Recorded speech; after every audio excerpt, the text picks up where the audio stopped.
Welcome to the First Choice.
Hello, you beautiful bastards, and welcome to my so-called show. And tonight, me and my guest will be talking about the 1988 comedy classic buddy movie Midnight Run, and one hell of a movie this is. I mean, you've got Robert De Niro back when he was really good, Charles Grodin as the sort of like the second half of the Chalk and Cheese partnership, and a shitload of great supporting actors such as John Ashton, Dennis Farina, and Joey P. Fucking loads.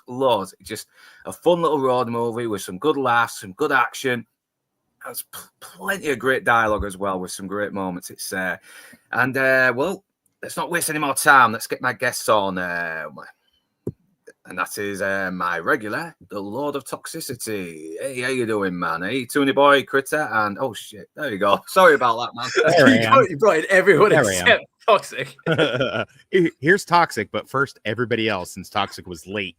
I forgot to remove you from the stage and then add you back on. So yeah, you're all on the stage. So yeah, for the first time on here is Tony Boy. Glad to have you on.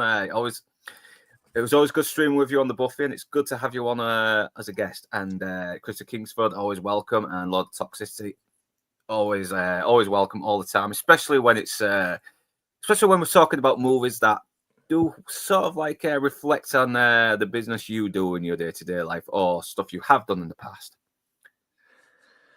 So in the chat right now is Mr. E. Yeah, thank you. Thanks for joining me, Mr. E. And Outcast Creatives. Yep, I saw you stream on Midnight Run earlier as well, and I can't believe you already did it, and that was before we even met as well. So I really missed that. I really missed that train there.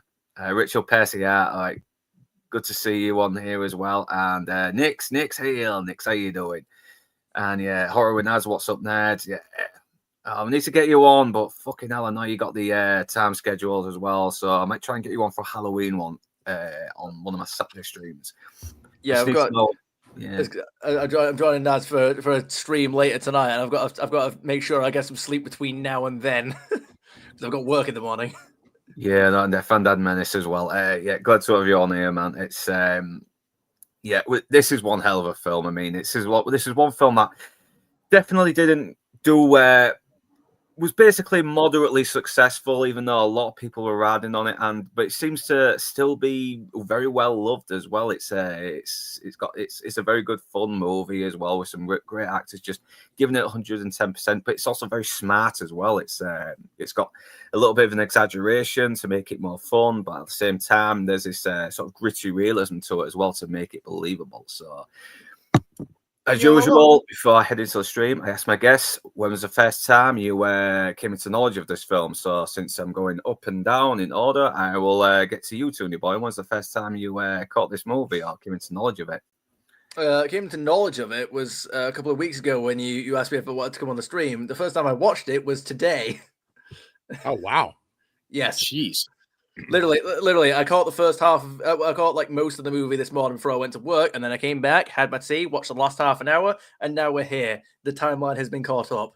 There are no plot holes.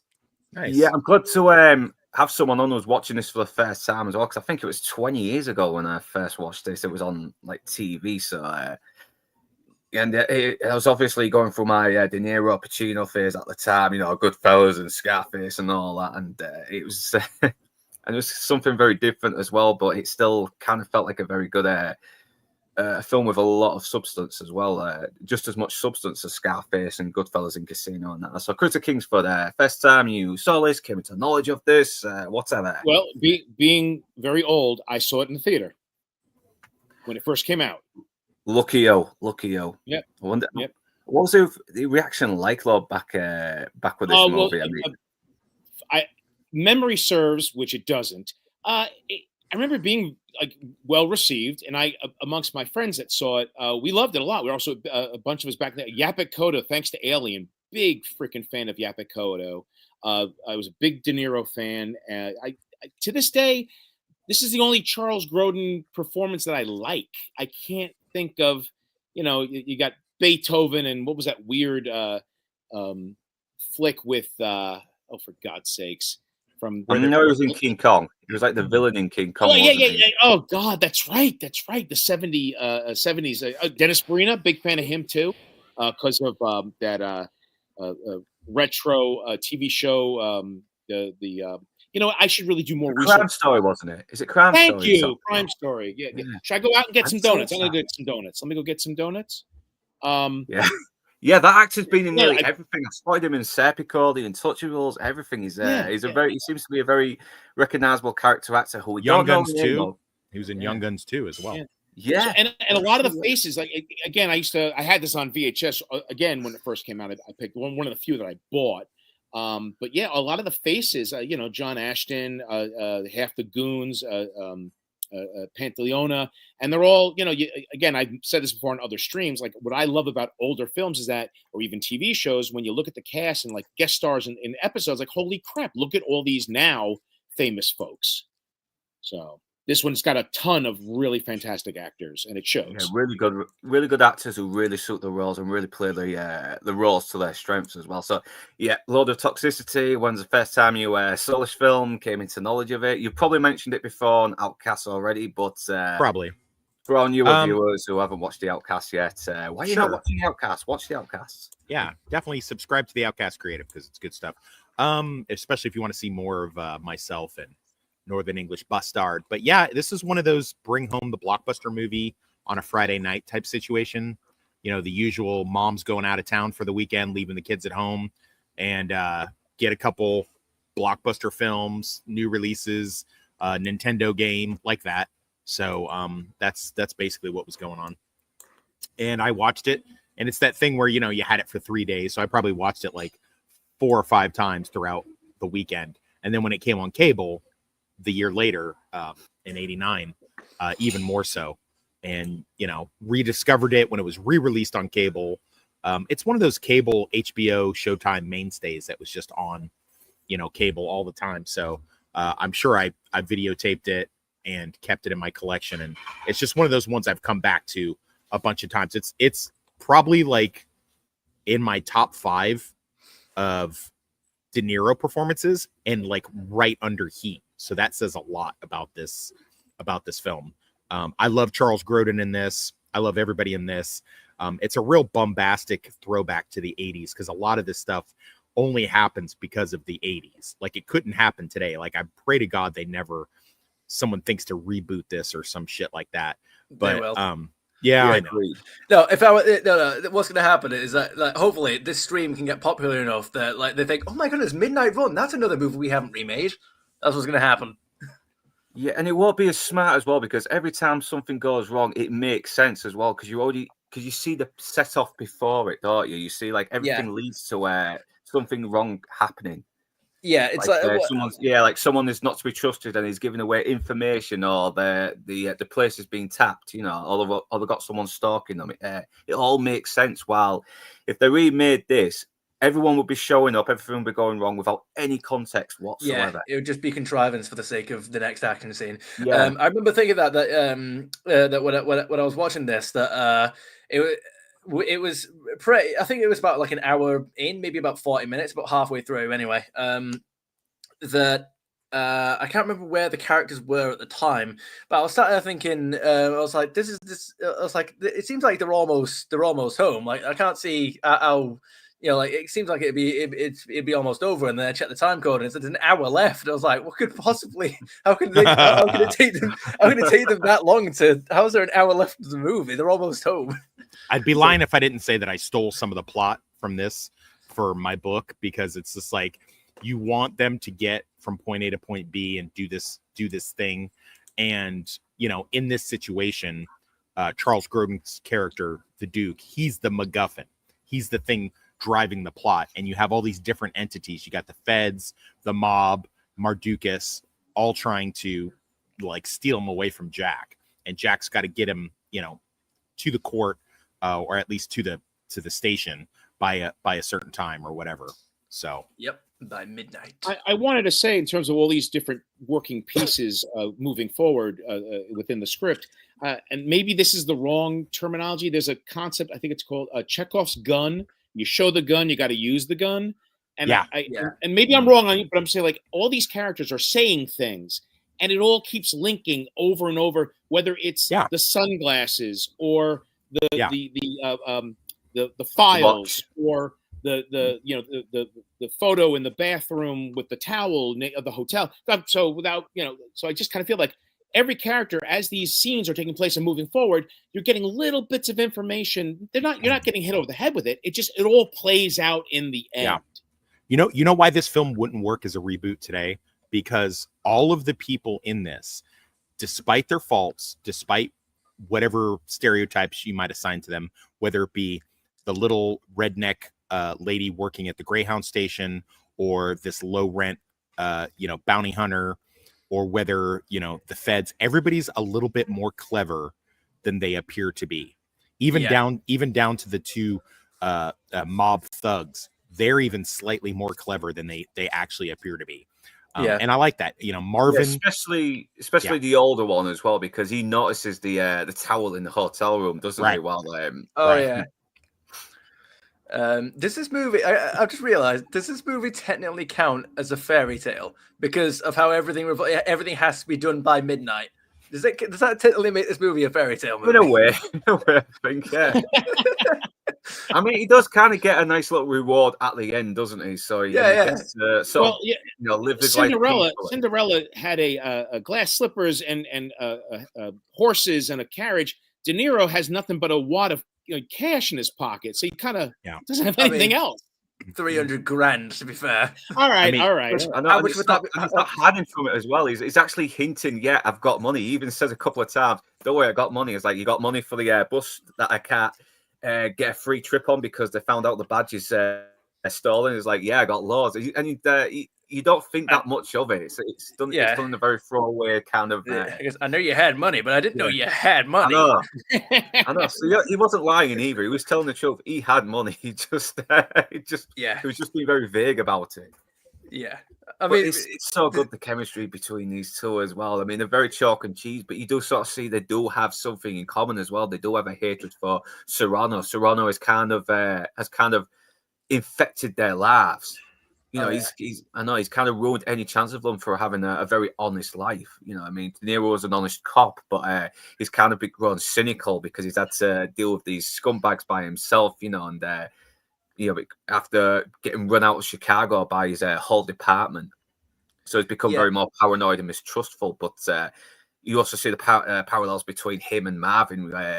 Marvin, he's a bit more altruistic in comparison to Marvin, who will happily sell the Duke to the mob for fucking high pay. I actually like that. I actually like it's Jack Walsh, isn't it? I've not just mixed that. Jack Walsh, yeah.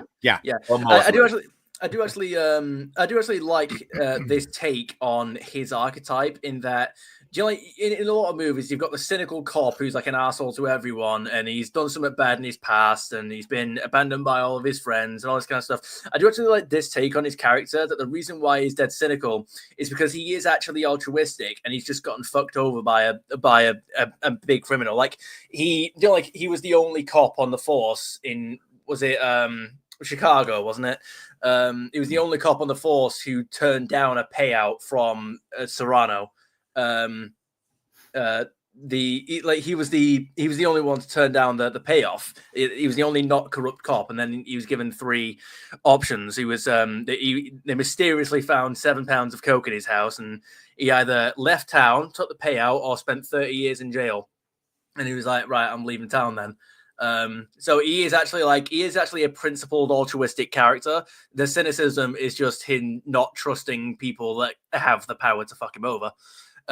Which, to be fair, is what helps keep him alive throughout the movie. So I do actually like this take on his archetype, if that makes any sense. Yeah, and plus, I've kind of noticed as well. He when he's with the Doug, he's talking to him like a police officer is with a pep. While Marvin, he's kind of treating him. He's kind of being a bounty hunter, treating the way a bounty hunter treats a criminal, probably depending on the bounty hunter, of course. He doesn't act like a cop or anything. He actually. When Charles Grodin does his Fear of Flying, De Niro takes him seriously and decides, okay, I'm not gonna, I don't want to put this guy away, but I don't want to be totally fucking, I don't want to violate this guy's rights either while doing it. I don't want to be uncompassionate. While Marvin is like, you know what, fucking knock him out. I don't care. Yeah. I don't care what physical harm I do to this guy. I'm just here for the fucking money. Screw him. And Grodin kind of analyzes him like, oh, you're angry, you're grumpy, this and that, you're very violent, as he keeps him in place. But like at one moment, I think it's with his ex-wife, and you can whether I'm over analyzing this, but as I just want to be done, I want to get out of here, be done, and like you could almost hear the pain and the emotion and the crying of all this shit he's been through, and here's his payout by getting Grodin to the bail bondsman to get a chunk of money to get away from it all, from just all the way he's been screwed over trying to be the good man, corrupt cops and dealing with gangsters. And now it's like you can almost hear in his voice. So to a point, Grodin is right. Like he's all angry and this and that, but deep down, this character is in, like, I would say not consistently, but in pain. Like when he has this moment and he's like, honey, I need this money. Can I just, you loan me this money? I can get the hell out of here and get him home and get this money and be done. And he's got kind of having a little mini breakdown, and then has to put his the stoic face back on when he's done, kind of almost crying a bit. Yeah, and plus his daughter shows up as well, and it kind of calms him down as well. And it's we'll get to it later because I've got the slides up. We're gonna go through the movie, but it's a fucking heartbreaking scene, and I watched it twice before I did this, and I almost got teary-eyed every time because it's what they don't say that really makes it impactful. Yeah. I always like that about stoics. Like stoic scenes in a lot of movies is it's not the thing with stoicism isn't that they don't show emotion, it's that they do, but you got to look for it. You know what I mean? It's what they don't say. It's what they're trying to conceal, isn't it? That's a great way of putting it. It's what they're trying to hide from you. Yeah, and that's what good actors are supposed to do as well. They're supposed to make that's what's lost in modern movies. Yeah. I'm sure Drinker's done a video on it. Probably. We'll have to ask Blue Collar Loser. He knows him in and out now. I'm sure Drinker's done a video on it. But it's like a lot of these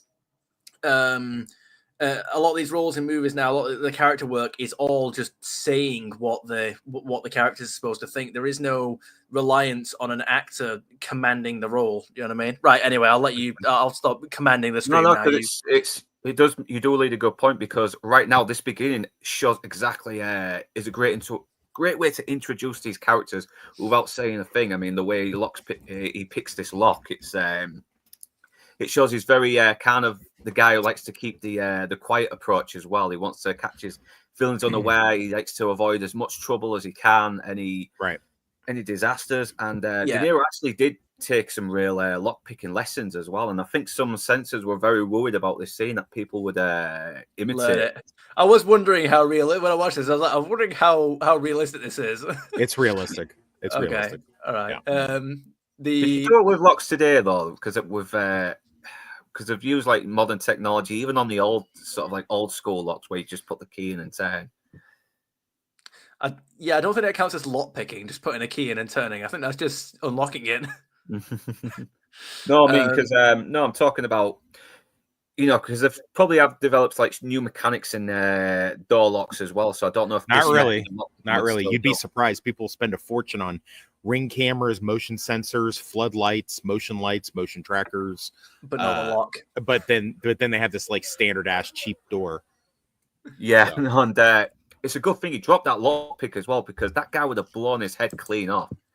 Oh yeah. Yeah.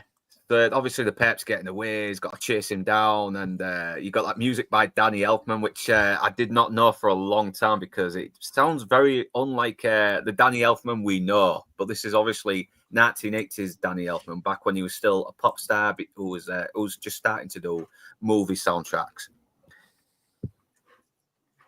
So yeah, and he chases him down. You got that Danny Elfman music playing. He shoots back at him, and this is where you should just see how different Marvin is as well, because he uses the Kado to knock his Peps down. He's like a bull in a china shop. This guy, he's not as smart Marvin is a blunt instrument. Like he's the guy that it's almost funny. I bet in the writing room at some point they thought about making Marvin, and Jack partners. And maybe they were at one point, and then they were like, you know what would be funnier if they were actually rivals going after the same bounty or something like, you know what I mean? Like that would actually be funny, because that's where your conflict in your story come from is these two. Plus you get to see both sides of, you know, Jack is a little bit more, I mean, Jack is certainly gruff and he's rough, but at the same time, he is a little bit more slick than Marvin. You know, in the way when he tracks down the phone number, which is coming up, I mean, obviously later on, like versus John Astin's character, who's like just, you know, making mistakes, and clearly De Niro has, thanks to I guess his police background, better high tech, you know, improv and whatnot to deal with the public and to get information that he needs. Yeah, and he's worked undercover as well, so he's learned how to do the things that criminals do, like breaking in with lockpicks, etc. And it's like, and it is almost like Marvin's a bit of a vulture as well. He's like the vulture in Brooklyn Nine-Nine. Like he sometimes snatches off the Peps that Jack's trying to bring in. I need to find a way. I need to find a way. I need to get back into watching that. It's been a while. I know, and you probably get a hint as well later that it is probably Joey P sending Marvin on this case again. This is not the first time it's happened. This is like the 100th time this has happened. They're always running into each other, and basically Jack has to do the whole Marvin look out, which at the time I thought, okay, that's a dumb thing to do. Marvin. In the book, but he has been working. He does work in a job where people are trying to kill him, so it would make sense for him to always be looking when someone says that stuff.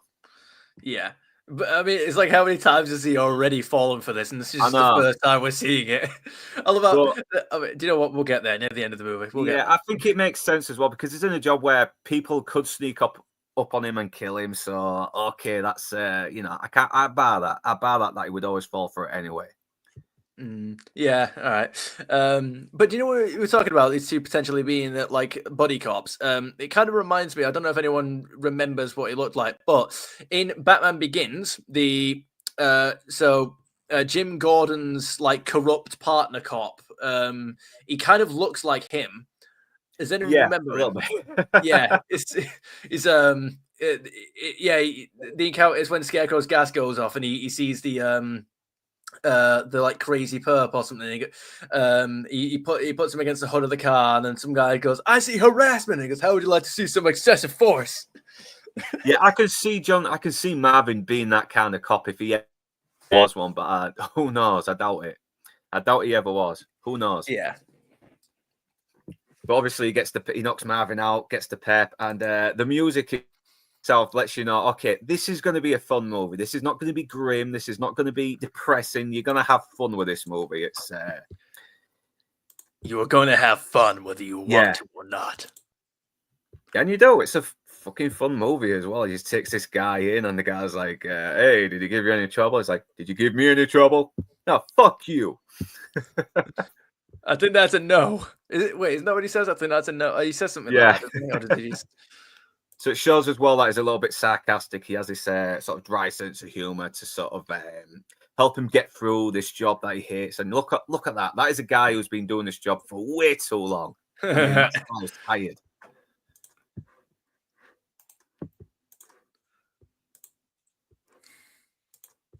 Yeah, so now he goes bound to the bail bondsman, and You missed a God, this part. guy. You missed a part. Oh yeah, Oh no. what was it? So there's a big thing where the cops say, Jack, you're here again. The soda machine needed to be fixed like a week ago. Yeah, so obviously he's like, because he's a bail bondsman, he's like a bounty hunter. They still see him as a bit of a low life as well, because They definitely do they see act us as kind of low lives. operate.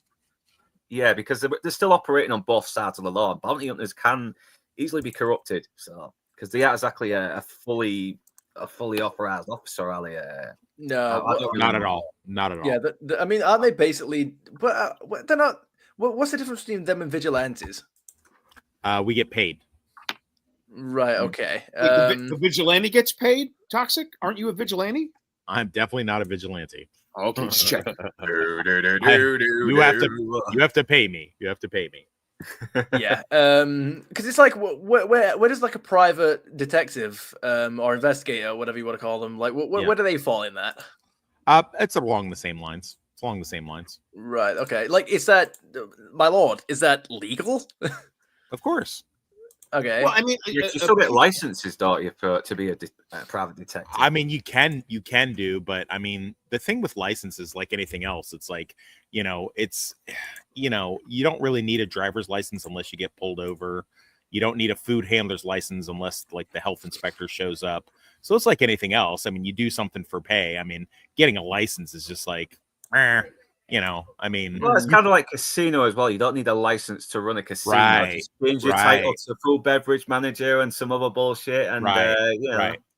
Because just- it's not just like put- that. Because yeah. it's not like that means anything. It's not like you can get like a PI license, a bondsman's license, a process server's license. You can get all those things, and then you can go on Amazon and get yourself a nice little cool looking badge and put it in your ID holder. But you flash that to John Q. Public, you're going to get arrested for impersonating a police officer. You flash it to another cop, they're going to be like, what the fuck is that? That's just a toy. That doesn't even mean anything to me. So at the end of the day, it really doesn't matter. You're just a blue collar worker doing a job. So, but obviously cops don't like it. yeah. and it's obviously it does obviously establish why he's so cynical as well, because even though he's because he was an honest cop and he's had to do basically kind of do something outside the law which is against his moral compass, and he's not happy about it. He's not happy with himself. He hates himself now. He just wants to be done with everything and maybe try and make a new start where he can be happy with himself. And what's the most honest thing, less stressful thing he can do that doesn't have him hate himself? And that's run a coffee shop. Yeah. Have to deal with criminals. Just fucking, he can be a bit more peaceful and still make some money, honestly, without worrying about. I mean, it depends on where you put the coffee shop, really. Yeah. But it's a bad idea as well. Even Charles Grodin's character establishes that later. It's financially it could be a disaster for him. So yeah, this actor as well who plays the assistant to Joey P's character Eddie Moscone. I'm trying to look him up. Yeah, Jack Kehoe, if I'm pronouncing his name right. And I need to have a moment, Sheriff. I need to have a moment. Yeah. and Young I Guns, just love Young Guns too. Yeah, you just love what a punchable prick he is as well. He's like, oh, you finally got someone, Jack. That's really terrific. And it's like, what? I'd be like, dude, I'd be like, bro, you're a secretary. Shut up. I know. And he's Yeah. a fucking snitch as well. He's a snitch. He's a A grass. He's He's a I know, grass. it's a grass. Yeah, A grass. I know. And this is another one, another good bit of This exposition. is as so well. like You- Joey Pants. Listen, guys, in the mid to late 80s, like you had these like all these actors and these directors were doing these kind of like grimy, funny, just really just enjoyable. You had like this, you had Running Scared, which Joey Pants was also in, by the way. You had Cop with James Woods. You had like Off Limits with Gregory Hines and playing army cops overseas and stuff. And like you had these movies and you had Shakedown with Samuel L. Jackson and Peter Weller. Like you had all these great cop and cop adjacent movies coming out, and of course you had the big ones like Beverly Hills Cop and things, and Lethal Weapon. But I mean, you had this like whole arena of these kind of cop movies, which were so good, man. I mean, you could just go. I think they even had their own shelf up at the Blockbuster. You know, like I can confirm that. Yes. Yeah. I know, because he's always good at playing these sleaze bags as well. I mean, if you look at him, I mean, this guy just looks like every sleaze bag in the 80s as well. He's got this bad, terrible shirt with his tie, and he's got his balding comb over and his beard, and he's already trying to stiff Jack as well for money he's paying. He's trying to pay him less. He's trying to manipulate him into paying less, but Jack is not having any of it. And yes, it's not the first time this has happened, and you get more information and more context into why he wants to get out of this fucking business, because not only is the criminals shooting at him, his boss is trying to rob him. Yeah, constantly. So do you Brits understand the whole bail bondsman thing and that concept? Do you guys understand how that works? Yeah, we know it works. You just get a criminal, bring him in, and you get paid money. It's like no. Bounty hunting, isn't it? No. So what happens is you go to court, you get arrested, you go to court. And what happens is they either do one or two things. They either issue a no bond, or they issue a signature bond, which means you can just sign yourself out, or a money bond. So depending on how severe your crime is and how lenient the judge decides to be, he might say, okay, well, hey, Mr. Bustard, for setting fire to those homeless people, I'm going to set your bond at allegedly. I'm going to set your bond at $500,000. So the bail bondsman will put it up. You can go to a bondsman and put it up. And depending on the bondsman you get, they might ask for collateral. They might ask for your car, your house note, something along those lines. And then to make sure that you show up to court and you don't skip town, like that guy that killed all the people on the freeway in Florida recently. And he skipped out, went all the way out to California to try to hide and get a flight to India or wherever he's from. So to make sure that you will show, you have to put up a certain amount of money, and a bail bondsman will front you some of it, because then they get to keep the portion. So you could give, so in your case, if you had a $200,000 bond, you'd give him like 20 grand and he would put up the rest. Right. And then if you skip town and he can't get you to court, then he loses 200 grand. If you go to court and everything's cool, you go to prison or you get, beat the case. Doesn't matter to the bondsman, because the bondsman keeps that 20,000. So it's basically like gambling, more than anything else. And that's how it works. And then the bondsman hires out PIs, bounty hunters, whatever, just people who will go and do these things. Sometimes it's as easy as just knocking on the guy's door and just reminding him he has to go to court. Sometimes you got to put somebody in cuffs and drag their ass there. So yeah, so it does make sense to why it does make sense to why he says I'll be out like 100 grand, something like that. Right. Yeah. So yeah, it's so obviously it goes on to the next scene as well. He talks to him about Madukas, also known as the Duke, and De Niro already knows who this guy is as well. He's already read the papers. He's because he's obviously been obsessing over Serrano a little bit as well since he ran him out of town. So I mean, it's basically a wound that is not healed. But now this is where he tells him about the Duke and that he didn't know who he was when he set up the bond, and now he's and he'll be out of like maybe let's get some of the money. I forgot the amount of money, but it was definitely about like half a million. That's it, $500,000. Oh. Yeah, $500,000, and now he's hiring Jack to do the job because he says he's the best, and he's used this line loads of bloody times. He's used this line plenty of times on Marvin as well, and De Niro's like, okay, but if you got to do it, you got to pay me what's right. And 100,000 is like, wait a minute, 100,000? I mean, it's like, well, he had to chase him down just for 1,200. Like if he has to chase him down for 1,200, I mean, that's when he had it in his his sock the whole time or whatever. So if you had to chase him down for that, then I mean, that's a problem. This isn't just some some junkie that's hanging out on the third floor of a triple decker house. This is somebody he's going to have to get on a flight, go and get. And I mean, Jack realizes the risks, but this could be the big one that, gets him out of the business. So. Yeah, no. And plus he knows that Joey P is holding out on him as well. And you got to pay me what's right, because it is a lot of work that he's got to do when he wants to get the fuck out of there as well. And so let's move on to a little bit. He doesn't find this guy's out of business. But I love how he's just saying it's just an easy gig. It's a midnight run, for Christ's sake. This guy's not going to shoot at you. It's like, listen. I'm sick of always being killed by every low life I run into. Less money, isn't he? But it's not. And that's where we all point at the TV and go, he said the title. He said the title. Yeah. He said the title. He has no choice but to be Superman 4: The Quest for Peace. And he finally manages to get him to pay him the money for the last jobs. Can I have my 12,000, please? So he just pulls out of his fucking sock. So he's got it in there the whole time. And it was 12. I think it was 1,200. I don't even think it was like 12,000. I think it was 1,200. You had to chase him down for it. That's like nothing. I got to chase you down for 1,200. You want to offer me 50? I love the accent. I love the accents in this. It's brilliant. Yeah, that was great. I thought De Niro was in here with us, Toonie Boy. Good job. I thought he was here the whole time. I think his owl was throwing his voice.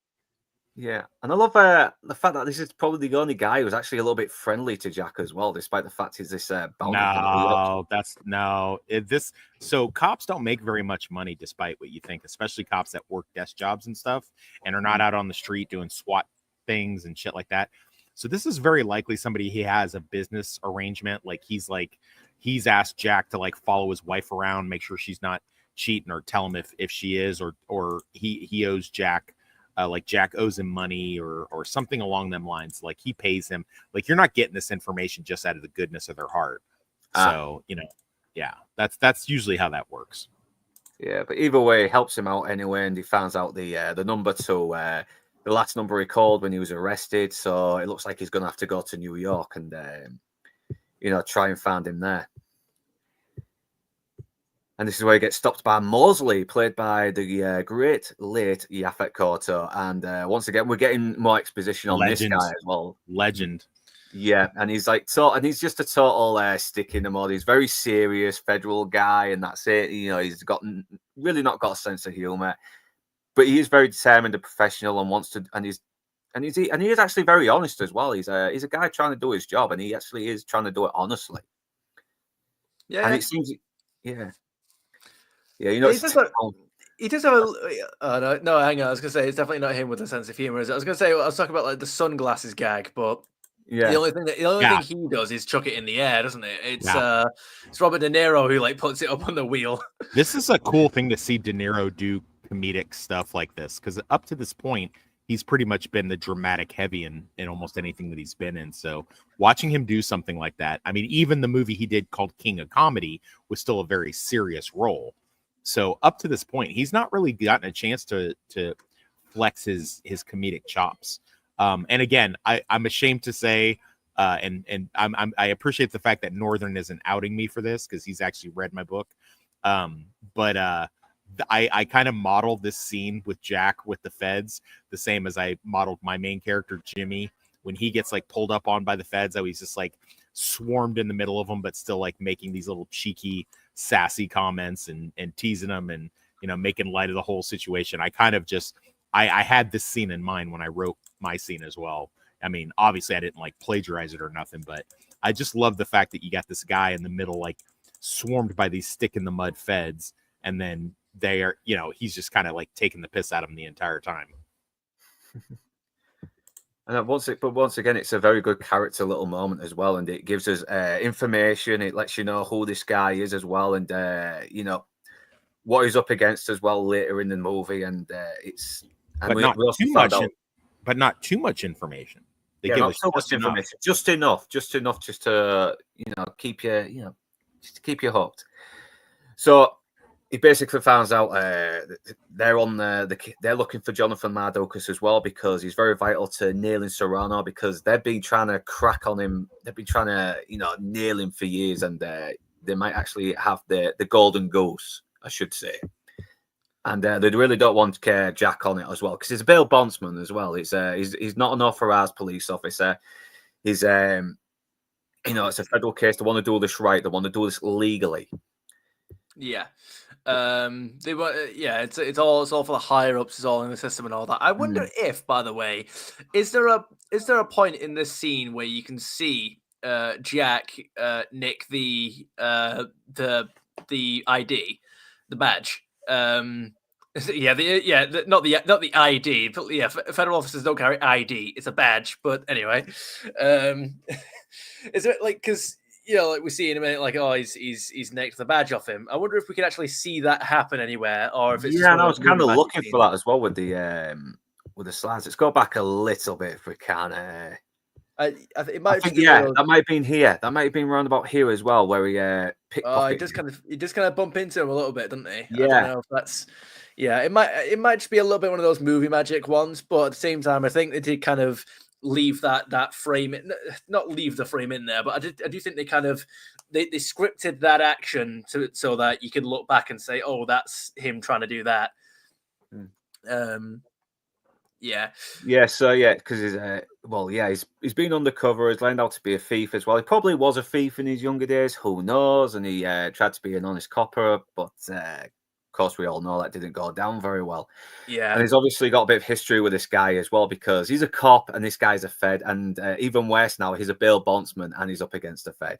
And cops and Feds do not like each other. I don't think they ever come back to this line from. What's his name again? The Fed. It's he's got Mosley. Mosley. That's it. I know. I'm Mosley. I was trying to remember like that scene because he's got a dead memorable name. It's just I'm an idiot. So I was going to say I don't think they ever come back to that line where it says you couldn't even cut it as a cop in Chicago. And I was that. Yeah, I was like, oh, that must sting, because again, as we were talking about before, it wasn't his fault that he got run out of Chicago by but they don't know that. Mob.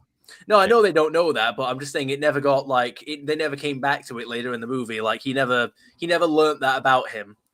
Like Mosley never learned that about Jack. He never. He doesn't need to, though. I mean, it's not one of those things that it's just like, I mean, how clunky would that have been? Like, he's just like, hey, did you know that Jack Walsh actually? No. But I mean, he could have. What I mean is that because we'll get there like later in the movie. I don't think Jack would have wanted Mosley to know that anyway, because he's a very contained guy, isn't he? I mean, he only really. I don't mean that Jack would have just had a conversation where he just tells Mosley this. I'm saying that maybe they could have worked into the wire scene near the end. Like, I don't know, maybe Serrano makes like some kind of thinly veiled remark back to their history, and then maybe Mosley sort of pieces it together or something like that. Well, I think that information gets dropped from time to time when Walsh is interacting with other characters. But I also think that the FBI would probably oh, here's Jack Walsh, and they would go to his file. I mean, I know it's a trope. It's probably in his file. They probably have, he left the force here, and this, and the wife is remarried to the cop, and they probably would just, imply that he didn't make it. Something went down, or even that, they're corrupt, but we have no proof on that part. I mean, I just think that. You kind of learn about the character with that situation, and to actually have the FBI make that statement, but you've already got that info coming across with other interactions with other characters. And I think it would be clunky to kind of beat that point again with another character when you kind of have it filled in throughout the. Sometimes there's unresolved threads in stuff, and you just have to it doesn't make or break the thing that you watch. The reason why it's bothering you, Toonie, is because you're so young and everything has been spoon fed to you in media and stuff for so long.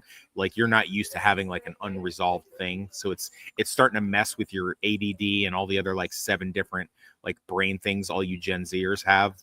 in your mind that makes things difficult for you to live.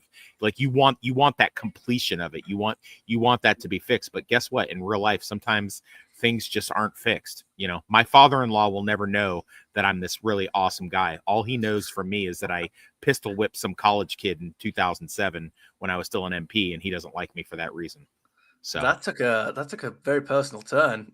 I'm just I forgot what I was going to say. Okay, We'll just have to move on anyway. I'm gonna go out. I'll get some donuts. I'm gonna go out and get some donuts. Yeah, got some donuts. watch Try out not for to that. snitch us to the fucking mob while you're there. Yeah. So yeah, it's like, listen, I don't want you messing this up. It's like, well, can't you take a joke? So he just fucking, he's like, enough of this clown, just fucking get him out of here. So yeah, it's like, hey, what about the sunglasses? Like, here, take the sunglasses. And he's like, thank you. He Thanks for almost this. catches them as well. He almost catches Yeah. them. That's the annoying bit. He almost caught them. Yeah, he almost. I think it was an accident as well, but they kept it in because it looked so natural. So Yeah. and yet it reveals he's a pickpocketer as well. You know, he can. He's a very resourceful guy. And I don't think I got the shot where he does this little pose with a badge as well. But yeah, there it is. That's a great scene. He was funny when he, I mean, he's done some funny shit, De Niro. Yeah, no, he was a very funny actor. He was a serious dramatic actor, but he could. Too bad his TDS has rotted his brain. Oh boy, I know. Yeah. He put in the fucking work for his characters. He wanted his characters to look authentic. He actually drove a taxi for a few months and got a license while doing taxi driver. He learned boxing. He put on weight for real to look like Jake Mallory. You know, he did not fuck about. Did they tell him that they were shooting a movie? Like when they gave him that like pitch, it's like, we're doing a movie, by the way. We don't actually want you to be a taxi driver.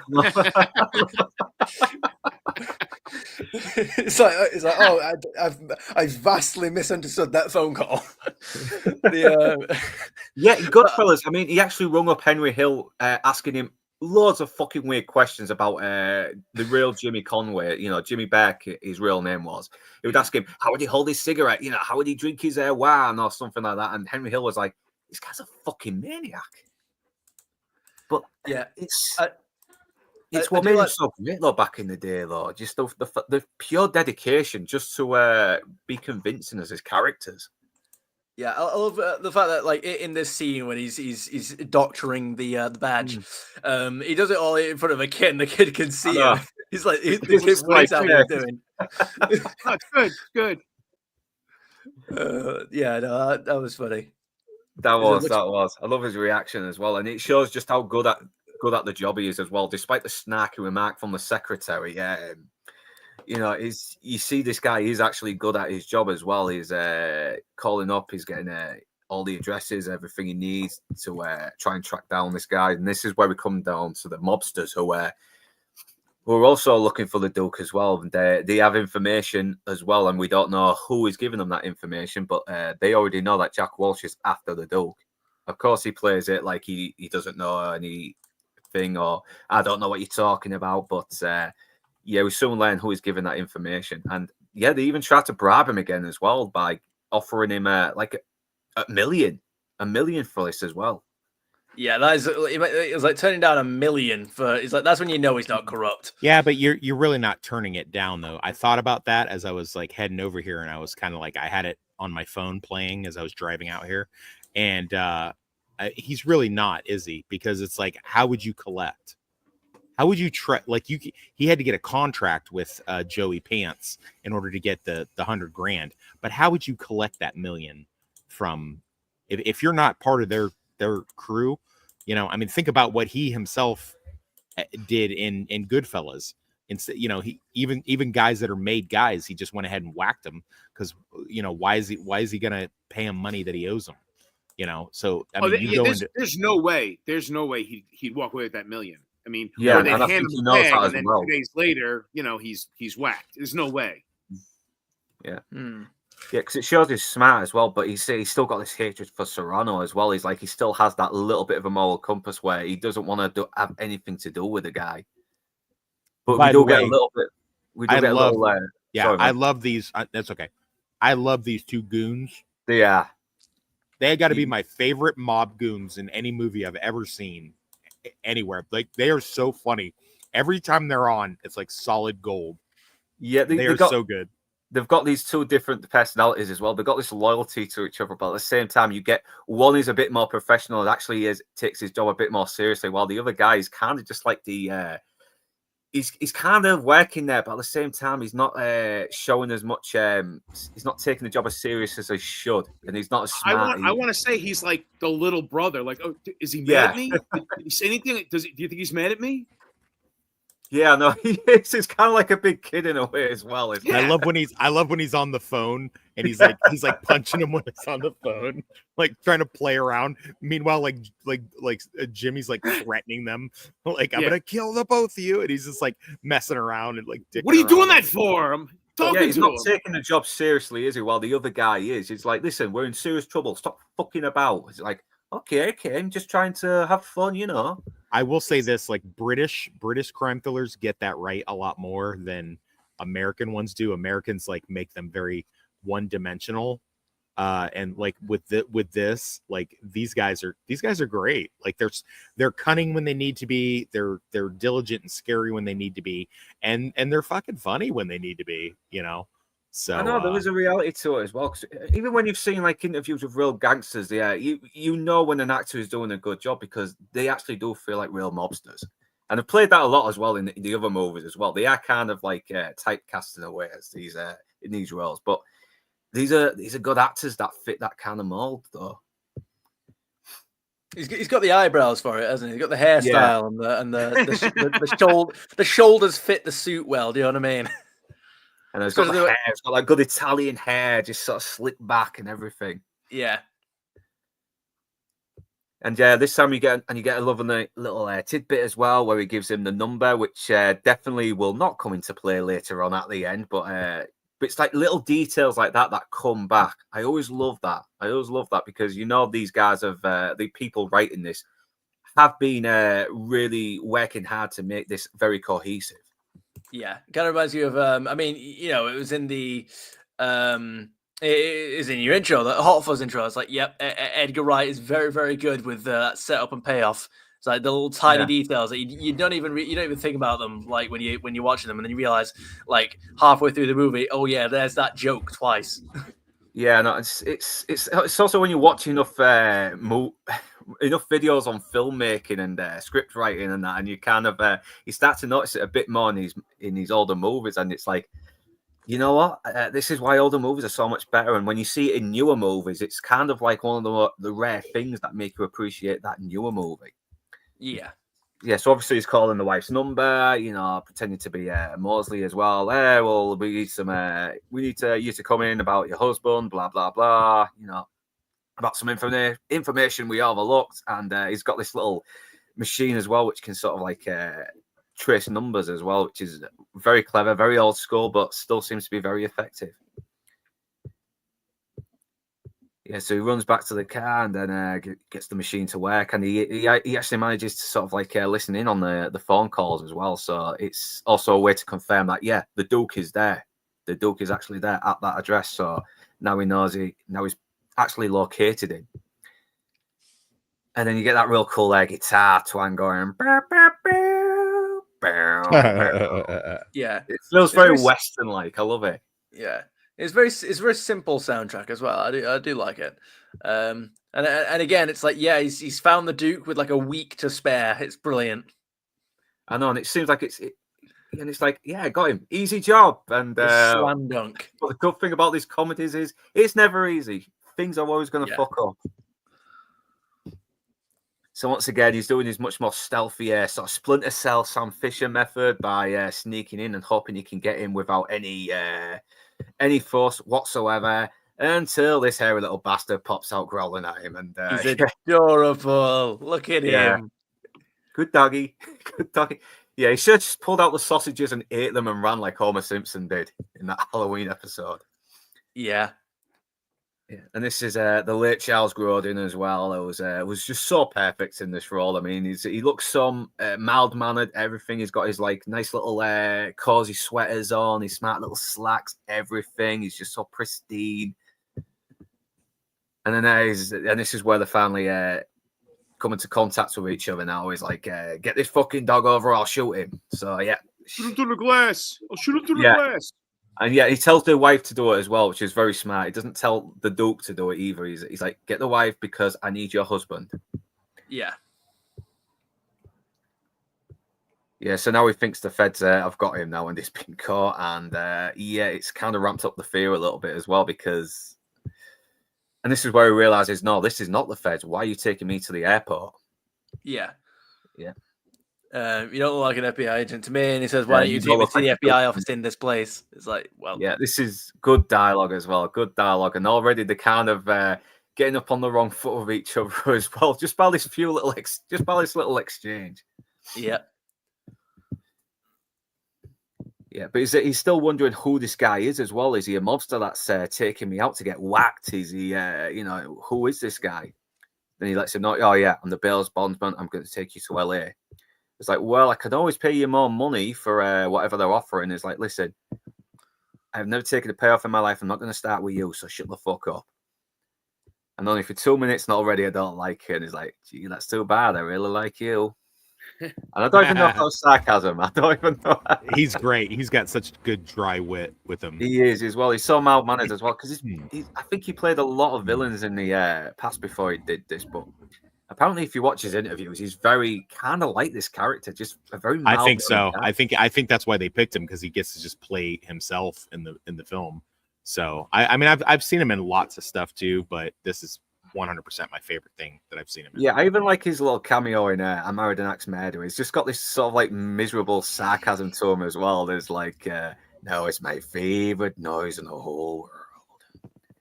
So yeah, and already he's just lying his ass off, but you don't know that as well. He's like, listen, I can't fly. I've got aviophobia, I think it's called. I've also got this phobia and claustrophobia. It's like, yeah, I got fucking fistophobia. So he calls up Joey P as well, and so it's like, listen, I got him. It's like, you got him already? And he's listening in, and already he's starting to wonder, wait, what's this guy up to? Why is he listening on his boss's phone calls? This is very dodgy. And so there you go. This is him. I got him. I've confirmed that I got him. And you know why? You know why? Because he's a grass, isn't he? He's a dirty grass. Yeah. Once again, and he tells him as well, listen, no bullshit. I want the money straight away. It's looking like it's going to be an easy gig, but as we know, it's not going to be. And he's so ecstatic that he probably will try and actually not try and talk him out of paying the money he owes. Who knows? This is the best money I ever spent. Yep. Jerry Wars got the duck. He got the duck. Why did you say that out loud? Why did you proclaim that to everyone? I know. Now we've got the Fez listening in as well, and it's like, this calls for a celebration. I'll go get some donuts.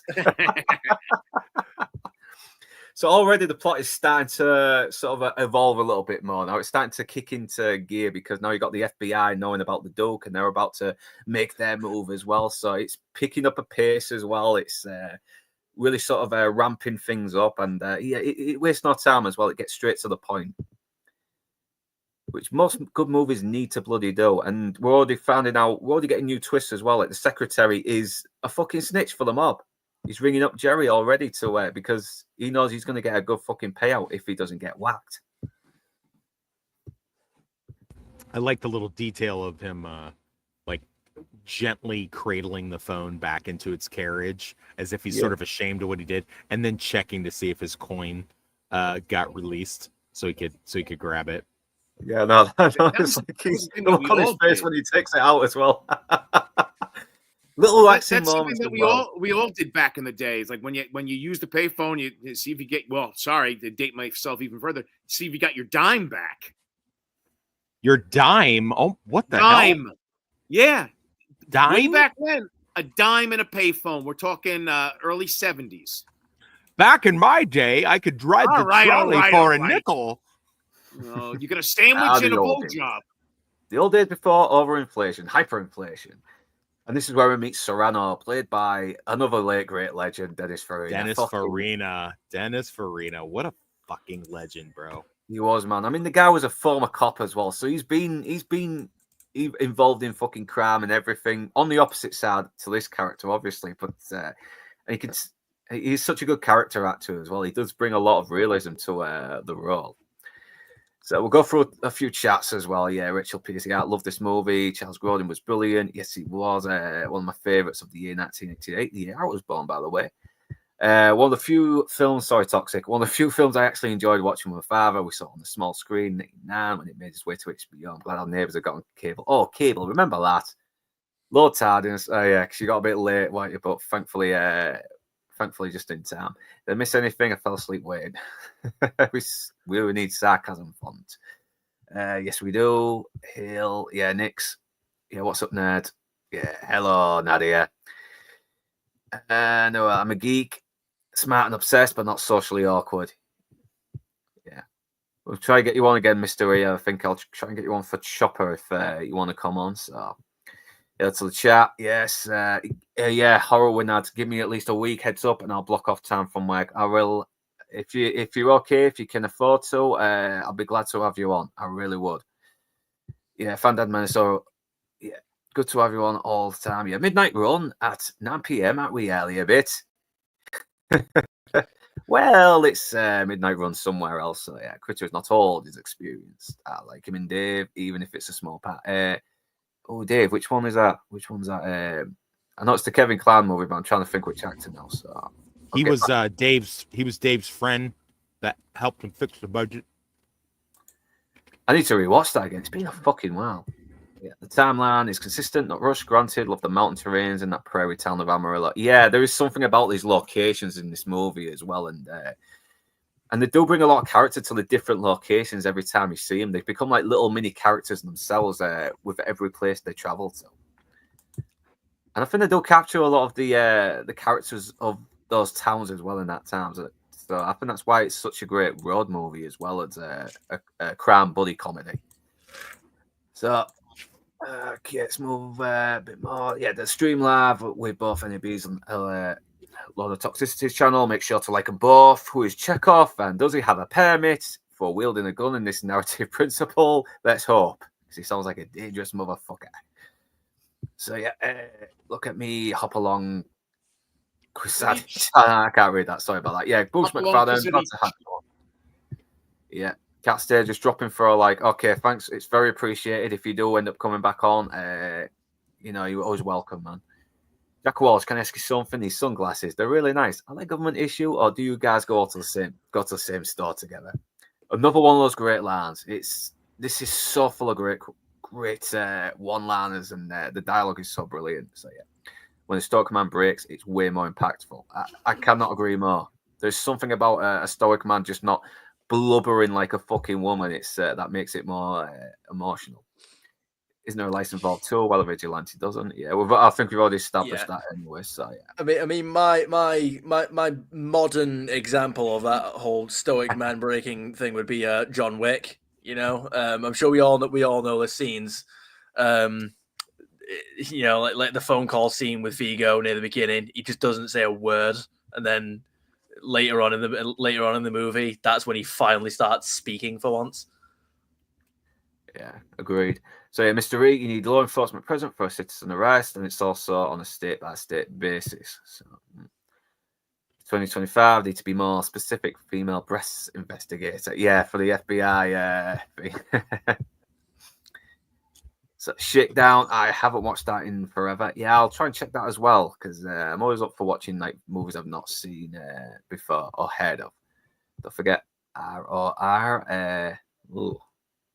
I think I might have forgotten what movie that was for a minute then. So yeah, allegedly, yes, allegedly earlier about the bombs on the flamethrower since the UK started arresting citizens for tweets. Yeah. It doesn't make sense, Mr. E. Setting bombs on fire is illegal, but James Constance existing isn't. Explain that one. Yeah. He's too good. Every time he's within my grasp, he slips right out. I don't know how with his fucking size.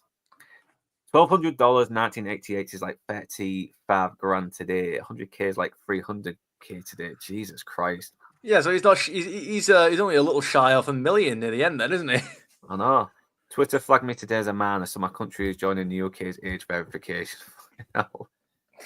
Yeah, that's getting fucking out of hand, that as well. It's not to do with protecting children. It's all about fucking invading your privacy. I'll tell you. More.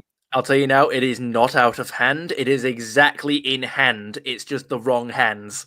Yes. It is not out of hand. It is being used exactly how it's intended to be used. He didn't notice the suit and sunglasses while I emphasized situational awareness all times. Okay, good point.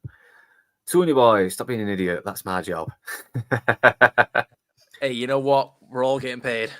Yeah, military doesn't like either FBI in country Afghanistan. We're always getting in my way. Yeah, so the FBI are a pain in the ass then. I mean, I'm pretty sure they were involved in the Kennedy assassination, or was it the CIA? I can't remember. Or was it both? Oh, yeah, this guy also directed Geegly, 75 million budget and $7 box office, but otherwise, breast film made money. Yeah, that film really destroyed his career, and I don't think he made anything since after that. Yeah, very shame as well for a good filmmaker because I think Running Scared's supposed to be really good as well, so I need to watch that. So FBI in Afghanistan because 9/11 happened in American soil and it was an active investigation. Have you never You've never seen Running Scared from '88? I've not seen it yet. No, Holy crap! I need to watch it. I need to watch it. Good one. Yeah, back when actors did research and prepare for the role. Yeah, they did. I'll do a couple more and then we'll get back to the movie. Secret at Abbey Heard, when Lord of Toxicity said Tony is too young, I didn't not mention he won't be able to see the stream on which he's on the panel because his YouTube keeps reverting to why kids. Nice. Yeah. Nice. Ruins the mystique when you understand the tech of the time. The Bearcat scanner would only work on a cordless home phone, and even then it would be pure luck to intercept the call, not to freaking. Oh. Yeah, I think sometimes you do have to sort of suspend your belief a little bit. So, yeah, Toxic is never late. He arrives when he needs to. Hello, Demon Knight 1995. Damn right. Good. You know what? I need to do a review on that for my Halloween movies because, yeah, it's been 20 years now since I came. 30 years since it came out. Sorry. Bloody hell, I'm getting old. 31. 31 years. Well, I think it came out in England in 1995, so I don't know. Well, yeah, I can't so help we'll that. see. Back then, I think it was law in Hollywood that you couldn't make a mob-related movie without Dennis Free in it. Yeah, same thing with TV shows. So, yeah, enough with the chat. Comments with the film. Yes, I will indeed, Mr. President, sir. And feel free to roll your tanks into England and hang Starmer by his bollocks. So yeah, this is where he's really. He looks like he's enjoying himself as well because he's got his collar. He's going to be taking him down. It's going to be smooth sailing after this, and it's first class. You know, life cannot get any better. And then, and I like how he's real calm as well and civil with him. He's not just talking to him like a criminal. He's like, listen, just sit down, mingle with all the other passengers. You know, I mean, they're your class of people, and probably embezzlers too. Yeah, he just offers to buy him a steak. Also, yeah, he offers to buy him dinner, doesn't he? He's like, I'm going to have a steak. What are you having? I mean, yeah, he's trying to be nice. I mean, if you were a regular criminal and you were doing this would be fine. But if you knew you were headed to your death and that this is like your final meal, it would take the starch out of it for you a little bit. And quite frankly, I mean, Jack knows this, but he's choosing not to think about it. He's choosing not to focus on the fact that, like, as soon as this dude goes in a county jail, he's a dead man. So with Serrano out there. Also, I like the fact that this plot is so clever, isn't it? Because it's like, if these things did not happen, these things that are like setbacks for Jack, if they did not happen, him and Duke would be dead 2 or 3 times over. It's only because of these setbacks that they managed to, because they basically like jump ship each time they're on some sort, because they've got the mob and the feds waiting for them at almost every turn. So because of the operational security's been breached at the bail bondsman's place, with both the fact that they get the line tapped and they got the dude snitching on them. So like, if these things, as funny as they are and as frustrating as they are, if they didn't happen, they couldn't have just walked out of LAX and everything would have been fine. They'd have been killed. I know, but it also adds to the situation as well. It makes the situation more desperate, especially the fact that they constantly need money as well to get to where they are. But everything keeps fucking happening that sets them back. And so, once again, it just replenishes the bloody resources that they need. And you need that, don't you? You need that sort of desperation as well, where they have to sort of like, take desperate measures as well just for the goal to be completed. I've never flown first class. I wonder if this is what it really looks like. I was going to ask you, Critter, but I didn't. I figured when you used to fly, they were like biplanes, right? The propeller ones, like the Wright brothers were using them. Oh, did he pass away? Critter, have you died? I'm sorry. We may have lost Critter. Yeah. Let's have a look. I apologize. What's up? I'm sorry. Did we wake you up from your? Did you have a little nap? Did you drink your Ensure and I have a nap? apologize. I'll put it in the private chat. What was your question again? I was going to ask if you had ever flown first class and if this is what it looks like, but then I corrected myself because I realized that planes weren't around at the time. No. The biplanes didn't have first class. That's funny because I said biplanes. That's what's funny about that. Oh God, no! I flew first class once for the honeymoon, and it was fantastic. Yeah. Okay. So I've actually been in first class. No, I'm sorry, twice. And it is this nice. It is this, but they don't have a giant table with lobster. I've never seen a table layout. Yeah, but back when you used to fly, they could like smoke on the airplane and stuff. Yeah, smoke, the beds. You park your car. Yeah, I hear you. Yeah. So now we're going. This is where. By the way, real quick, yeah. Toonie Boy, you don't get to laugh when I make fun of him for being old. If you're gonna get mad when I make fun of you for being a toddler. So just so you know, everybody gets a fair bit of toxicity throughout the stream. Just so you know. Yes, I have no disagreements about that. There we go.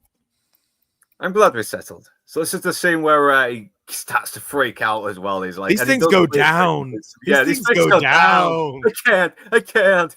It's like, it's too big. It's too big. And the thing is, he is very convincing as well. I mean, I was kind of thinking, is he being genuine? Because that looks like a guy freaking out here. It's and obviously he gets told that the pilot's down. Is like, listen, you can't listen if you've got a criminal on here and he's freaking out like this, you cannot have him on. So I was like, listen, I thought he was playing me. Not true. I have taken many criminals, both when I was a actual police officer and what I am now. I've taken many on flights, and we just gag them. They just get gagged. Yeah, fucking hell. I think in England, though, if it was a Muslim, and he'd probably sue and win. Who knows? Yeah. Yeah, so now I got to take the train as well, and I love the smile on his face as well, because with a train, he could probably find a good opportunity to get the fuck out of there.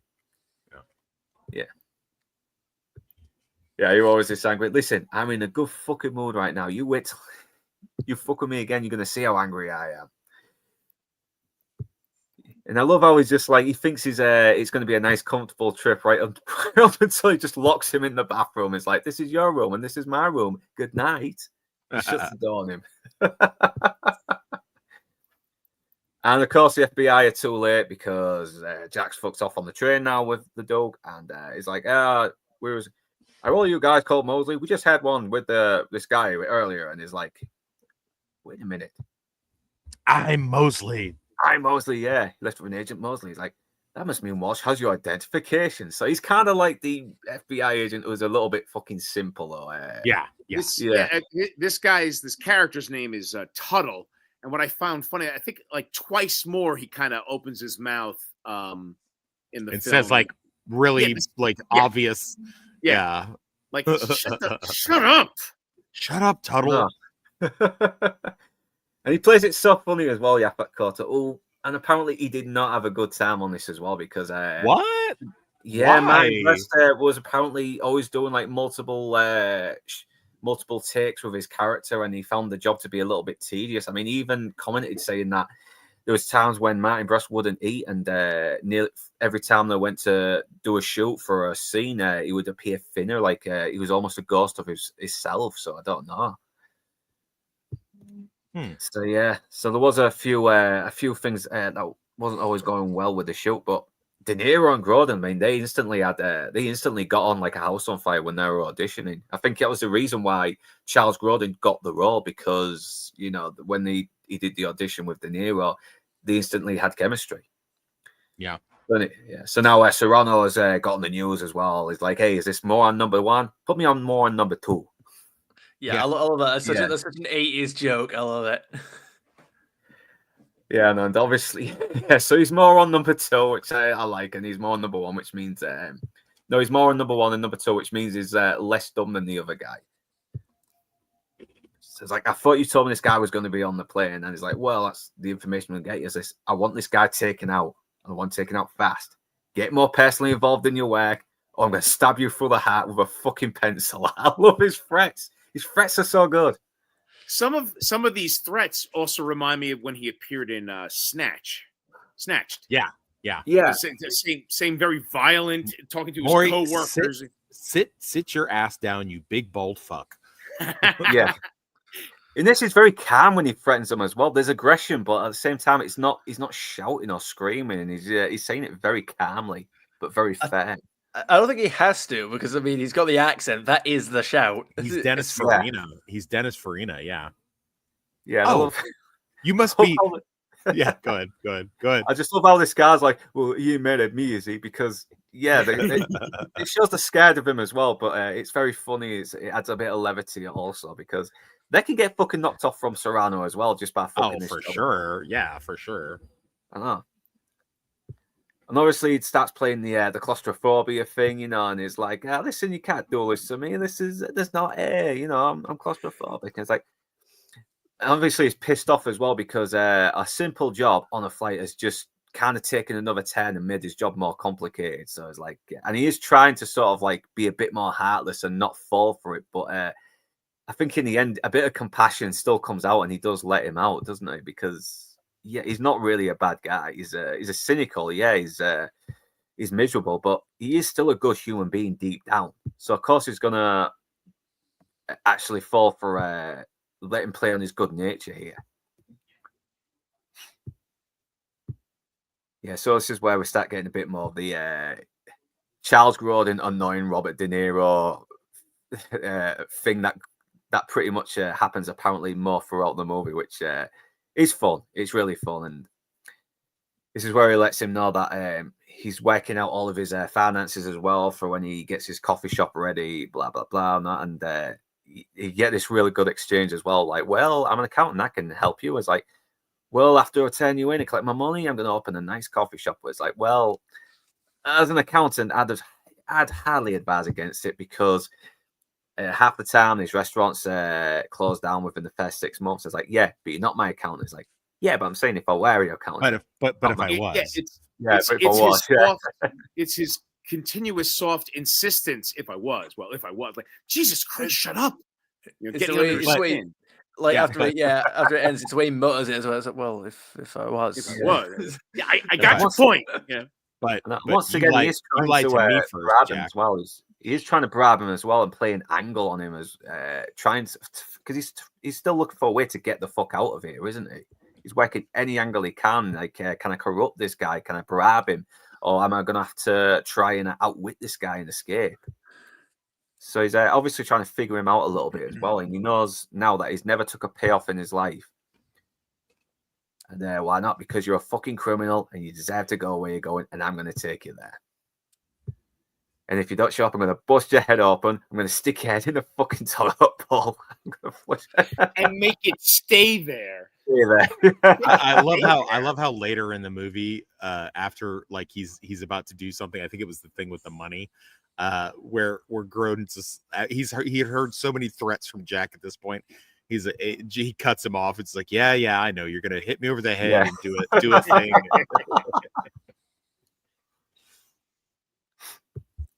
And because it kind of shows just how well these characters have developed and bonded over this escapade, even despite the fact they don't like each other. And and you get a little moment to watch here as well. He's putting it to his ear, he knows it's broken, he knows it doesn't work, but he's doing it out of habit because he's still sort of holding on hope that his woman will take him back one day. So yeah, Jimmy P is not very happy as well. So he's thinking, all right, let's just get Marvin in again, and you kind of you seem to already know that, yes, he's always done this 1,000 fucking times. This is probably the reason why Marvin showed up at his last at De Niro's last job. So yeah, this shows just how different he is as a bounty hunter as well. He's got this guy chained to this fucking radiator, I think, this pipe, and he's just eating all this fucking horrible greasy stuff, takeout food, and This is the scene that freaked me out because, like, yes, he's got the soda there on the beer or whatever, but like for whatever reason, in my mind, that chicken is dry, and it bothers me watching him eat with a mouthful of food because in my mind, that chicken is dry. I don't know why that got stuck in my head when I saw this in the theater way back when. Yeah, I can't. Yeah, probably because it could be movie food where they've had to do 50, 60 bloody takes as well, and you know the chicken has just gone all rotten now, and they don't like it. It's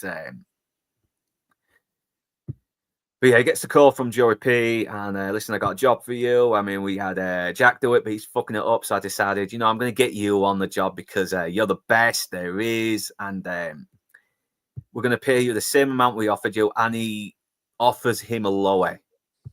I mean, he's way lower, like way lower. I think it's like a fourth or something. Yeah, I think it's 25 grand. It is. I love that because doesn't he like hesitate for a second? Because he's like thinking of obviously he doesn't want to give him the amount. He pauses for a second. He's like 25,000. I also like how he tells his prisoner, like, "Hey, today's your lucky day." Like, and he's like, "How is it my lucky day?" I know. So he's all about the money. He doesn't care about you know, putting criminals away as well. He's doing this purely for the money, and he's kind of arrogant as well because he questions Joey P. Why do you keep hiring Jack Walsh anyway? Because so he definitely has delusions about his own abilities as well. He's not as smart as Jack, but at the same time, he's not incompetent as a bounty hunter either. He still seems to have his own. I like to think he, you know, after repeated viewings of this, I think he just does things differently than Jack. It's not any really better or worse. I think because I mean, Jack's got his problems as well, doesn't he? Yeah, he does. Yeah, he's kind of arrogant as well. I mean, but yeah, he takes the job, and obviously because he's not head of the doke, of course. I mean, you know, it kind of once again it shows just how different these two are as well. Like he said, he's a little bit more like a blunt instrument, while Jack is a bit more slicker because he is a bit more professional, isn't he? He was a cop, so he knows how to work professionally. But this is actually kind of smart what he does as well when he rings up the credit card company and pretends to be Jack Walsh, and he starts asking, "Oh yeah, I misplaced my card. I mean, I think I got it stolen. Could you tell me where it was last used? You know, blah blah blah." And before he hangs up, he's like, "Oh, best cancel that card, huh?" Yeah, because it means he gets to get one over on Jack as well. But since he's reporting it as saying it was stolen, of course he's going to report it to make it look legit. Yeah. Yeah, and this actor as well, he's on Beverly Hills Cop as well, another Martin Brest movie. He's one of the cigarette dealers at the beginning. Always playing scumbags as well, a very funny actor. Yeah, that guy looked like he was that guy who was looking at the TV looked like he was trying to see if Sadako was going to come out the TV. Yeah. I also wonder, I'm trying to remember, like back in the day, like could you just on a phone call, "Oh yeah, cancel that card." I'm not even sure if in the 80s that was even a thing. Like, there had to have been. Again, time makes fools of us all. Because nowadays it'd be like codes and texts and internet. There's no way you can just call your card company. Yeah, cancel that card because I lost it. Yeah, they make you answer questions, but they also like map your voice. Like they've got like voice voice activation. So. And also confirming the phone number you're calling from. So I mean, technically, I don't even know if this would happen even in the 80s. Like you just say, "Hey, yeah, cancel that card." I don't think you could do that. Yes. Yeah, we've got another few in the chat. I think we've got another person in the chat. I think it's on yours, Lord of Toxicity. So yeah, whacking and lurking, chaps. Rachel Mullier, the elder millennial.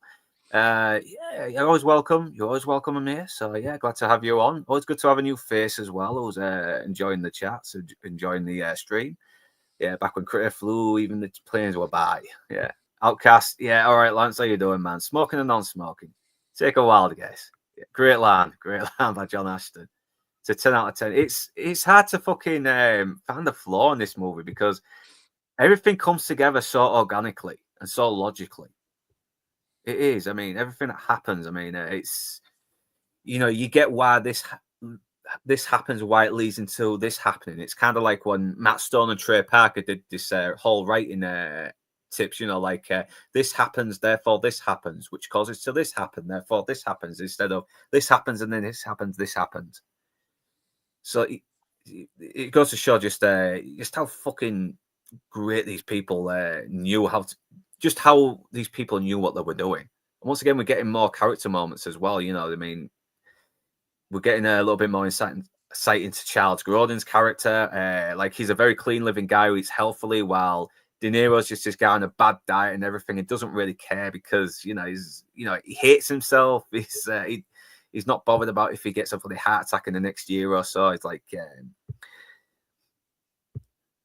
and it's more of that needling that he does, like with the as your accountant, same thing. It's, oh, Jack, look, what are you doing? Why are you eating that? Like, God, he's an irritating guy, and it's probably being done on purpose to mess with Walsh.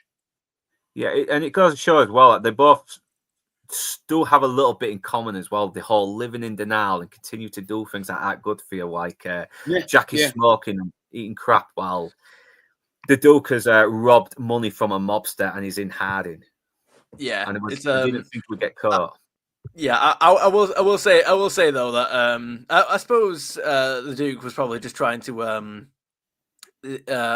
he was probably just trying to goad like some talking out of Jack. But I was like, the concept of eating food that isn't good for you because it's delicious. I was like, wait, why is he struggling with that? But he's probably just trying to like goad information out of him, to be honest. Yeah, he is, because he is kind of playing him a little bit. I mean, he's already lying about having a fear of flying and everything, and he's still looking for an opportunity as well to get the fuck out of there, or see if he can convince Jack in some way and appeal to some kind of humanity to let him go. But yeah, I mean, it's never really spelled out. Go on.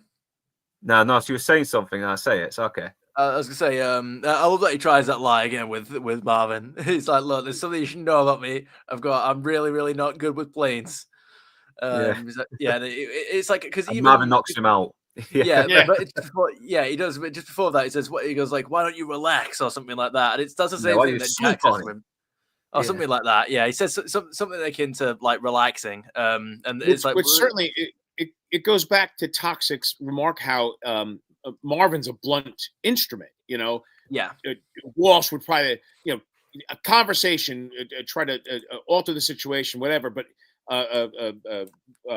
Marvin just like, not, oh, you can't fly? Okay, bang. I'll wake you up later.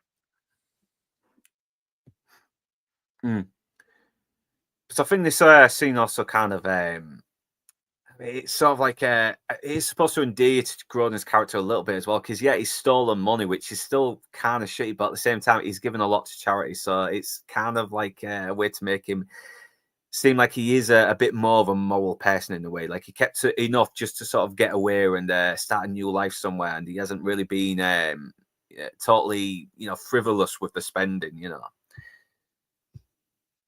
But it also gets to a little bit more into the character of Jack as well, as like, well, don't you okay, so you rob money to be loved by strangers. I mean, whoop-de-doo. Is like, well, don't you want to be loved? And once again, it kind of cuts a little bit more into Jack's core a little bit, because he's sort of lies saying, lots of people love me. And he says it very sarcastically before revealing it's, no, he's not very well liked. He's got an ex-wife. He's not seen his daughter in Chicago in years. And the other police department in Chicago hate him. And he's been very estranged from his family as well. And now, once again, Charles Grodin is kind of manipulating him as well. But I think at the same time, he does want to see this guy sort of, gain some hope. We don't know. It's never really spelled out, but I always kind of guess that he is trying to see a bit of good in Jack. He already knows he hasn't accepted bribe money off Serrano, but at the same time, he knows he's still leading him to his death despite it all. Yeah, he's still trying to make a bit of a connection with him. He's trying to like get to understand him. Even if he's got an ulterior motive, that is obviously he wants to escape and he wants him to let him go. He is actually taking an interest in his life, in a just normal human connection. Yeah, they are having a conversation. I know, and this is where he does find out he's a cop as well. So it's like, okay, so Jimmy Serrano, so you know what this guy's capable of, and De Niro kind of snaps out of it as well and gets a little bit more contained again. He starts, he puts that shield up. Another little character moment as well is like, you know, he gives this, he kind of skimps out on the tips. And once again, he's like, listen, these people depend on tips. I mean, why are you cheaping out on them? A little, not throwback, a little bit of a hint of Reservoir Dogs. Yeah. I don't tip. Yeah, I don't tip. What do you mean you don't tip? You don't believe in it?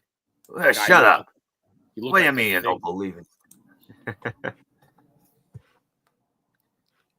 So yeah, and I like the fact that he lets him know that listen, you take me to jail, I'm going to be dead. So sooner or later, I'm going to have to escape you. And even today, I was like, yeah, I'd like to see you fucking try.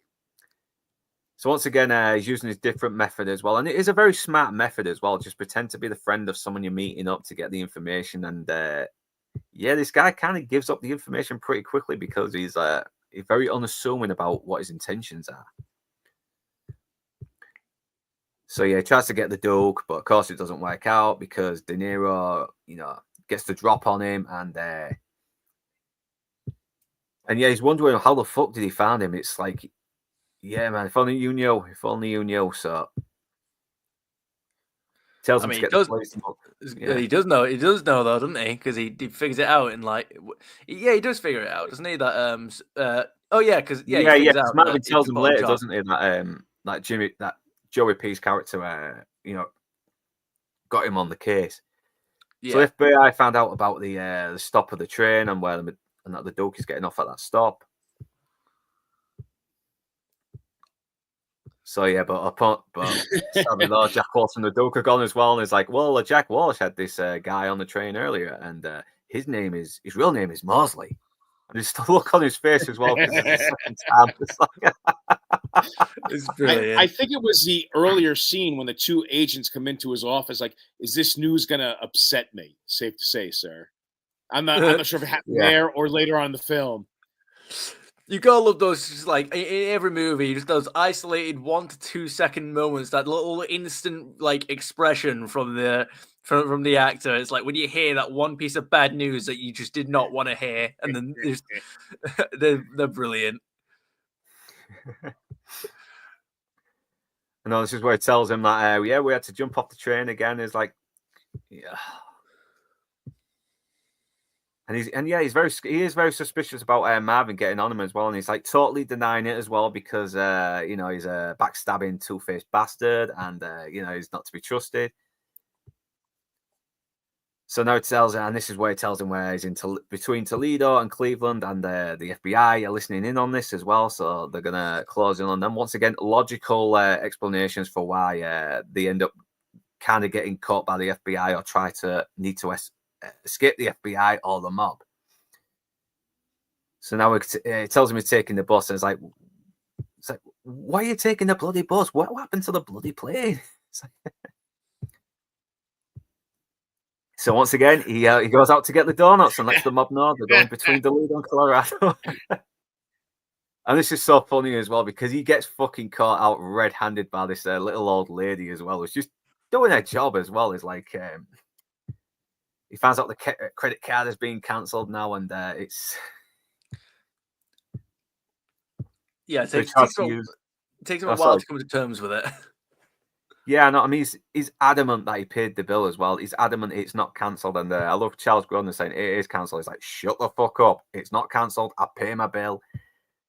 And when that doesn't work, Grodin's giving a look to the ticket agent with like, do you believe this guy? Like with the little eye nods and whatnot. Yeah, I missed that. As Jack Walsh is explaining himself, he's like, yeah, no. Yeah, so he has to use the Jack Walsh, and he has to use Mosley's badge, but it says, he makes a mistake, doesn't he, by saying his real name. And I love her face as well. It's like, Jack Walsh is not the name on that badge. Shall I call the FBI, or are you gonna pay me in cash? Yeah. So he just sort of accepts. Yeah, I know when I'm defeated. So yeah. How much is it? So $264. Christ, man. Yeah. So yeah, having that in cash, like wow. Yeah, and I love how he asks him as well, you got money on you? And he's like, yeah, lots. I mean, he's like, you think it's a joke. No, he actually has lots of money. He's actually got lots of money on him. It's like, so it's all loose change. Everything is so, yeah, Marvin's been caught because he's been reported by, Jack Walsh earlier. And I love this, like 1, 2, 6, 1, 2, 3, 4, 5, 6, 7. You got the whole fucking force on me. Yeah. And Yaphet Kotto just comes in all big and intimidating and mysterious, and then we get another like little repeating joke as well, a recurring gag where he just keeps stealing his fucking cigarettes for some reason. Does he even smoke? Does that ever? He doesn't even. Yeah, he smoke, smokes. He smokes and blows the smoke in his face. It's oh yeah, he does. Oh yeah. I just thought I'm trying to decide what would be funnier if he just like never smoked, but. Anyway, right? He just did it just to piss him off, just to piss Marvin off. And I love the fact that he has this look of disgust on him as well, because it's another bounty hunter. So yeah, he smokes he blows a smoke in his face. Yeah. Did you guys? I had to pick up a phone call after I went and used the restroom. Did you guys talk about how smart the Greyhound lady was? Be like, sir, that name on that badge does not match the credit card. Yeah, everyone else gets fooled, don't they? But she's like she has these eagle eyes, and she just notices it. And Jack has to accept, I've been caught out. I really, I'm gonna have to pay cash. I'm gonna have to swallow my pride and use up whatever resources I can now to get this guy on the bus, and hope I can fucking make it there. And it's funny. It's just funny. His look on there is like, okay, I give up. Let's just pay for the fucking cash. Once again, Charles Grodin being the annoying sort of clean living guy. Come on, cigarettes are killers. I mean, yeah. I mean, I can't believe you used to be able to do that in the 80s. Smoke on I know. bus. I forget that used to be a thing. It's like, I think I was only 18 when the smoking ban came in England, and I'm like, shit, man, you had it good back in the day. You only just reached the age of legal smoking, and then they banned it.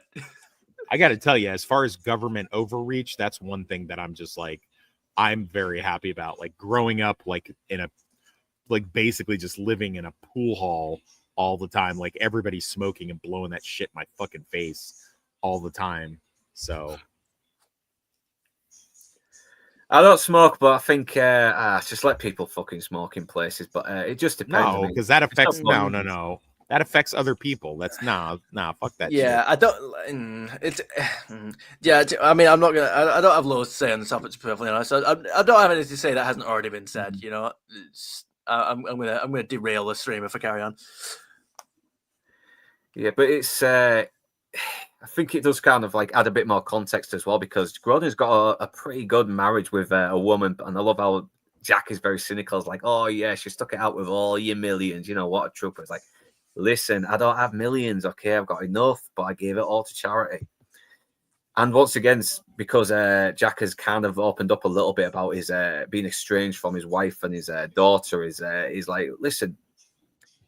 We're going to be reaching Chicago in 2 hours. I think we have plenty of time for you to get me to LA. You know, use whatever time you can to try and reconnect with your family. And he's not happy about it as well, because he's getting into his business here a little bit. It's like, this is very personal. But it goes to show that I think Charles Grodin maybe does want to see, probably does have a little bit of a, I think he doesn't have a very low opinion of Jack Walsh. I think he sees there is a good guy in there somewhere. I mean, what's your thoughts on that, Toxic? I think so. I mean, I don't think he just sees him as a mark at this point. I think he sees there's this broken guy in there a little bit, and he's obviously resourceful. I mean, really at this point, to be honest, he's his only hope. I mean, I think there's also a part of him that, even though it's inconvenient for him at the time, Duke appreciates the fact that Jack won't take a bribe. I mean, yeah, he wants to bribe him, sure, but at the same time, it's just like he knows, okay, well, if this guy won't take a bribe, then he probably won't sell me to the mob. So maybe I've got a chance with him. So Yeah, plus he's the only Yeah, I guy was who gonna can say, sit these guys down as well. He's like he's the only guy who's armed in combat, everything, and the joke is very resourceful, but he's not a police officer. He's not a guy who handles guns or anything. He's not a tough guy. He's just a guy who's very good at sort of using his wits when he has to. I was going to say, like, even all the interactions with De Niro's character, he's clearly, I would say, gathering info and playing the strengths that he has. Because yes, you're right. He's not a fisticuffs, draw your weapon kind of guy, but he clearly plays, like, I guess, a little bit of a head game, and is learning, and probably does have a level of respect for Jack Walsh's person. Yeah, So he's I mean, kind you of can like sort of see Jack Walsh's evolve. Yeah, you can sort of see he's evolving a little bit, but he's kind of only he's kind of only opening up to him because he's like, okay, you fucking wore me down, I'll bloody tell you, you know. Yeah, I mean, he's been kind of gathering information every time he's giving him agita. So that's kind of like it's something that I don't think you would see in it would be two-dimensional in a current remake or a current film or a remake, that it just would be you'd be hit over the head with the bluntness of it, versus when you take a look back, you watch him get bits and pieces of information from De Niro's character during the course of their travels together. Yeah, no, I agree, because you need that as well, especially for character development as well. And it doesn't feel like it's dragging the film as well, like having these long bits of exposition as well. It does seem deliberate as well, like is the character manipulating him? Is he sort of like seeing him as a way to, if I can get this guy to sort of like let me go or whatever? It's it's certainly at the end when he's clearly hidden money. He has money on him the whole time. Like, yeah, then obviously he's smarter and not as timid as you think. He's got a brain and this whole ride could have been easier, but at the same time, he's kind of not playing him, but just learning bits and pieces. And he kind of was, I wouldn't say the upper hand, but had ulterior, like Usual Suspects. The main villain, granted, Kaiser Soze not a nice guy, but like knows a lot more that what's going on, is maybe even to a lesser extent playing him a bit to get his way. Yeah, I think Nix has pretty much explained this as well. Like, pretty much saying something similar. Even the bad conversations of characters bouncing off each other, elevating some of the scenes. So yeah. So now this is where Mosley finds out about the heading for Chicago now, and obviously let him go. It's like, son of a bitch stole my cigarettes. Once again, he's guarding him on his health. When did the last time you get a chest wear? It's like, and De Niro's just like, oh, please, for fuck's sake, will you just leave me alone, please? I've had enough. I'm tired. You're annoying me. You just watch Shut Up. And another little line, why weren't you popular with the Chicago Police Department? So obviously, we see that Serrano's kind of got his troubles as well with this whole Madoka. It's not just him that's affected by it. It's like other people who are probably a little bit more higher up than he is, but at the same time, who he needs to do jobs with, who have trust in him, whatever. I mean, this lawyer guy played by this actor who's always been fucking old. I keep forgetting his name, but I've seen him in loads of films. He's always like a general or a government guy or a mob guy. Yeah. I know, and he's like, listen, we need this taken care of, but please do not make a mess of it. We don't need any more attention. And Dennis Farina's like, listen, shut the fuck up. Let me do things my way, okay? Yeah, there's no point in having a legal counsel if you're not going to listen to him. I mean, otherwise it's worthless, isn't it? By the way, one of his best lines in another movie, he's not going to hit the streets. He's the same age I am. I get up 4 times a night to take a piss. That's it, yeah. It's The Rock, isn't it? Yeah. The Rock, yeah. Yeah, I'll have to do one on The Rock as well. That is a good film. So yeah, and now because the secretary has fucking grassed up, has given the information on where he's going to be. Of course, the mobsters are going to be out there as well. They've got assassins out there. The FBI show up and they're like, "Whoa, what the fuck is that? The feds? What the hell's going on here?" And I love that. Just all these like different people after the duck just collide, and it's all organic as well because there's all these like Well, yeah, it's a little contrived because I mean these guys are professionals. They're not going to take pot shots at the FBI. I mean that's insane. yeah. That's the only thing as well. Like because that is probably the only thing. But how it happens, how it all unfolds as well does kind of make sense because I would have written it a little differently. Like when they showed up, like and the snipers were in position, and they're like, "Well, fuck it." Like have one of the guys, "Yo, Tony, we ain't doing it now. Them feds down there." And then like one of the FBI guys like sees them, or even Jack sees them, and is just like, "Mosley, look out!" And like then they have to get into a gunfight with him, because the rest of this movie doesn't happen if that gun if the mob backs off right here. Yeah, like this doesn't. Nothing else happens after this.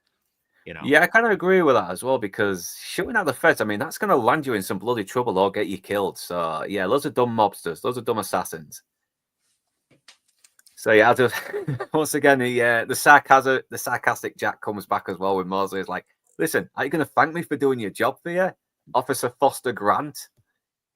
Wait, just look at that face. That's when he looks the face of Robert De Niro. He's just loving every minute of it, of this little rivalry that he's got with Mosley.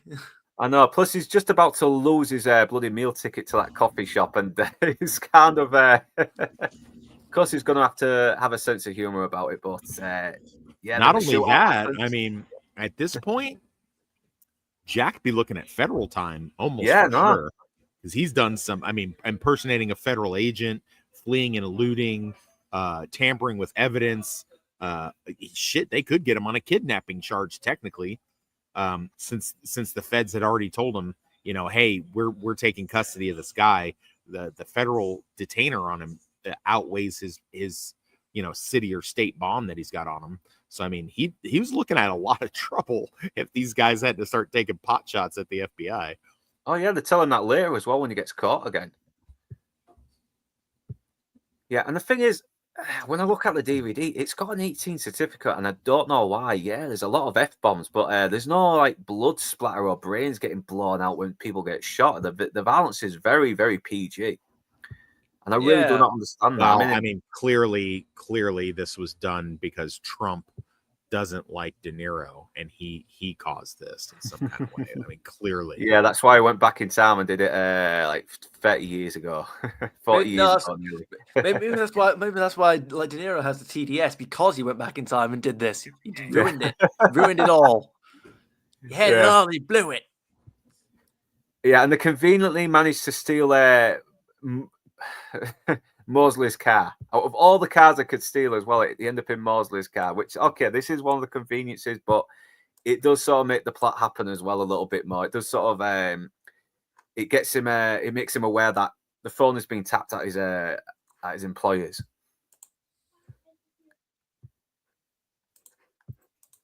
So yeah, now and it does lead to a very, very fucking funny phone call as well later on. So yeah, and he leaves the sunglasses as well, an inside joke between me and Mosley. I love that bit. It's gonna be like one of my favorite bits.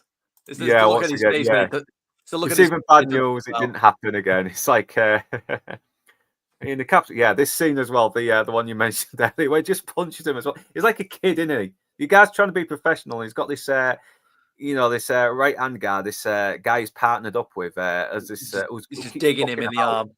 Yeah.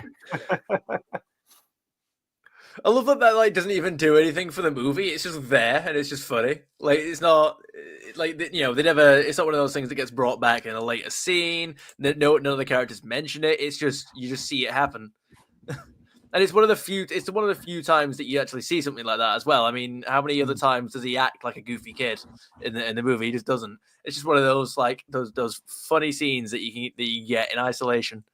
Yeah, you can tell he's probably there just to be a big meanie, but he's not really that smart, is he? The other guy actually seems to be a little bit more, smarter than he is, and a bit more experienced as well. And obviously his counselor's like, they said, could you put the phone down? They could have a tap on that line, and yeah, Serrano's kind of being a little bit. Mouth.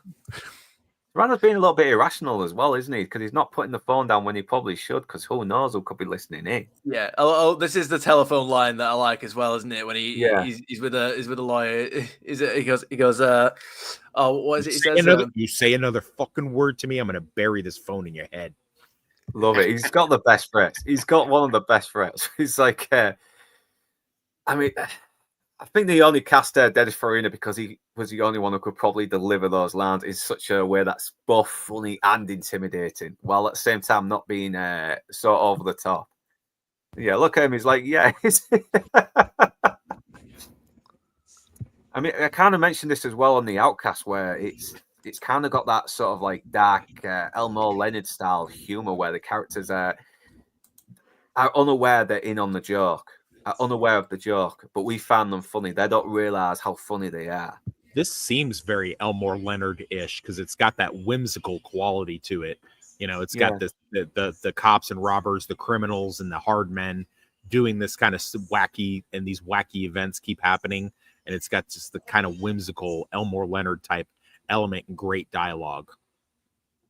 No, I totally agree. Because it's very dark and great, but at the same time, there's this sort of cool vibe as well this very fun, vibrant vibe that you can't help but that just makes you want to stick with this longer and you have fun with. So yeah, obviously, I wanted to jump in. I'm so sorry. The scene prior, I just like how you're seeing Dennis Farina's face, and you can see the lawyer, the character in the mirror. So they're looking at each other, but they're also in the same shot, even though the lawyer is his reflections in the mirror. And I just kind of like how that little shot was set up, how they're having a conversation. They're both in the same shot, but not on the same side of the table. Yeah. Yeah. That's such a good little fucking thing there. But, okay, so now we're on the scene where he's kind of got to go up to his wife as well, because she's the only person in Chicago he can trust now to, get him down to where he needs to go and achieve his mission, achieve his, his job. So now it's awkward as well, because it's been such a long time as well since his last seen her, and she's pretty much dumped him for one of the coppers that was involved in ruining his life. Yeah, that's exactly what she did. Women don't sit there and wait and watch you build the castle. They don't want to see you win the race. They wait at the finish line and fuck the winners. I know. I mean, it's kind of interesting later in the movie when Jack meets up with Serrano again. Serrano knows the captain. He knows the police officer that his wife's with now. So I think that was like an interesting little. It wasn't like a direct reveal of anything, but it was like a nice little implication that he's probably on Serrano's payroll. He knows that cop. So. Oh, for sure. Yeah, that cop probably helped plant the evidence on Jack. Yeah, I wouldn't be surprised. And she fucked Jack off with that cop. That was kind of cold. That's really cold. Yeah. I really didn't like this character. I mean, last couple of times when we watched him, I'm like, you're a fucking terrible woman. You are. I mean, she's not a terrible woman. She's a woman. They're all terrible. And she's already got a kid with this cop as well. And he's like, yeah, this kid's gonna grow up fucked up with a crooked copper as a dad. That's gonna be bad for him. You just know. Yeah. And yeah, God, it's just you could cut the atmosphere in the air, just the way the long pauses and everything, just the little lack of dialogue between them. It's everything's just written on their face. Like she's kind of worried that he's here as well, but at the same time, she might be a little bit happy to see him again, but she knows the amount of trouble that's going to lead to him. Yeah, and it looks like Chicago already knows about the trouble as well. She knows about it, so the copper's crooked copper husband is already on the case to try and track him down, but he needs money, and right now his cheating wife who left him for a crooked copper that helps ruin his career is the only chance he has of getting the dope to his employers. I would have rather pulled a robbery than go to my ex for help. Yeah. But that's the thing with Jack Walsh. He's not that kind of guy, is he? He's still kind of this deep down. He's still this Boy Scout. This until he is. Yeah. Yeah, trying to solve his problems without crossing the line. So yeah, he's gonna not grovel, but like go to his ex-wife versus robbing a train. Robbing a train? I meant like What? robbing a bank or stealing. That's a train. very old school. Robbing a train? I knew you were old, but not that old. Jesus. Would he go This get here's a stick up. He go get his 6 shooters and get on his horse, go rob the Wells Fargo train? Bunch of bastards. Yeah. And he's they both don't help the situation as well because it's just like, listen, you coming here, we have a special day today. You run, it's like, oh, what is it? Payoff day. I mean, he's really trying to fucking hurt her as well because that's like a lot of years of repressed anger as well. He's unleashing on her after what she did to him, and I kind of don't blame him. I really don't blame him. Yeah, he should have put his fist through her face. That's what I would have done. Yeah. They might have brought him the wrong kind of attention, considering he's on the run right now. She'll learn. Well, it's not like he's going to see her again. It's like, the cop that he knows he's already looking for him might just put him on a vendetta when he's trying to be on the run. I know, but he does eventually calm down when he sees his daughter there, and it's like, yeah, I like that scene. I like just how silent he goes. It's so heartbreaking as well. I mean, the look on her face as well. I mean, she conveys so much without saying a fucking word. You feel for this girl. You know, she obviously still loves her dad and looks up to him, and it's. You can tell this girl is missing him so much. Both kids are just out of earshot. Like the little boy is just around the corner eavesdropping, and the daughter clearly heard this entire exchange. Yeah, the little boy's not his though, so who cares? No, I know, but still, just like that's not the kid's fault. Yeah, he's gonna rat out the like the wife knows that when husband comes home, that little boy's go, oh, daddy, guess what happened today? And as far as the emotional impact, clearly from the shot, the daughter was watching the whole thing. The daughter was eavesdropping the whole time. I know. And look, he can barely say a word as well. It's like a long time. It's like, what do you say after all these years? He got so big. It's like, God, you can really just this little sentence as well. Just establishes just how heartbroken he is that he's missed so many years with his daughter, and you can tell it kind of homes in more to the point of just how Serrano has ruined this guy's life. I mean, he's taken everything from him. His wife, the daughter that loved him so much, and she's not angry at him as well. She's not going, Daddy, why did you leave me? No, she understands the situation. She gets it, and then that later on the next scene, she's giving him whatever her Girl Scout cookie money or whatever did she? Yeah, and he's like, no, I can't do that. I can't do that. I mean, that just goes to show she clearly knows what's going down with the dad, on his side.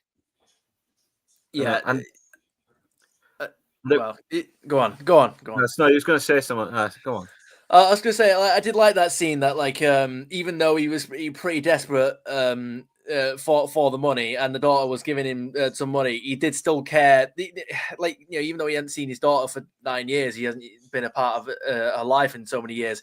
He didn't take the money from her because even though he appreciated the as much as he appreciated her want to look out for him, he didn't want to take money off her.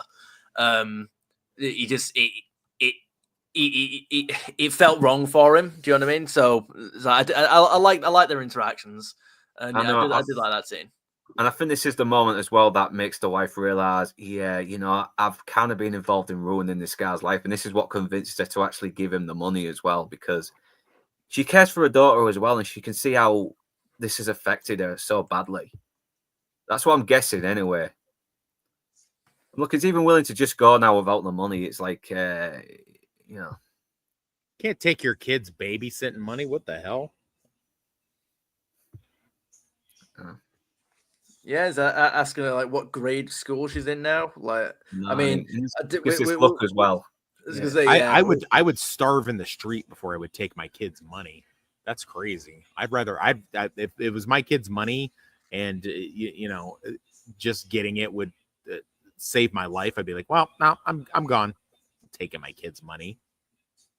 And thankfully he doesn't do that as well, because he's still got this moral backbone somewhere in there, even though he's kind of compromised himself a little bit with this bounty hunting job. So yeah, she gives him some money as well to help him out. You know, I was like, okay, this I hope this is compensation for me betraying you, you know, and taking your daughter away from you, and having some crooked copper that ruined your career. Yeah. Here's this car that I'm going to report stolen in 2 hours. So yeah, hopefully, are we squaresies? Is everything cool now? Yeah. Yeah. Once again, the look on his face after he asks her what grade she's in, it's like all those years wasted. All those years wasted not being with his daughter. And you can probably tell he loved being a father as well. You know, she gave his life some meaning, but now because he's got no family, he's working this job he hates, he's devoid of any meaning. Yeah. Oh, I don't know what happened to this actress. Did she go on still more? Because she fucking does a good job. She does a good job in this short amount of screen time. And then we go back to the comedy, and it doesn't sort of feel like very flippant either. I mean, it's given us a little bit of time to sort of breathe and absorb the emotional weight that's happened, but now we sort of get back into the plot now.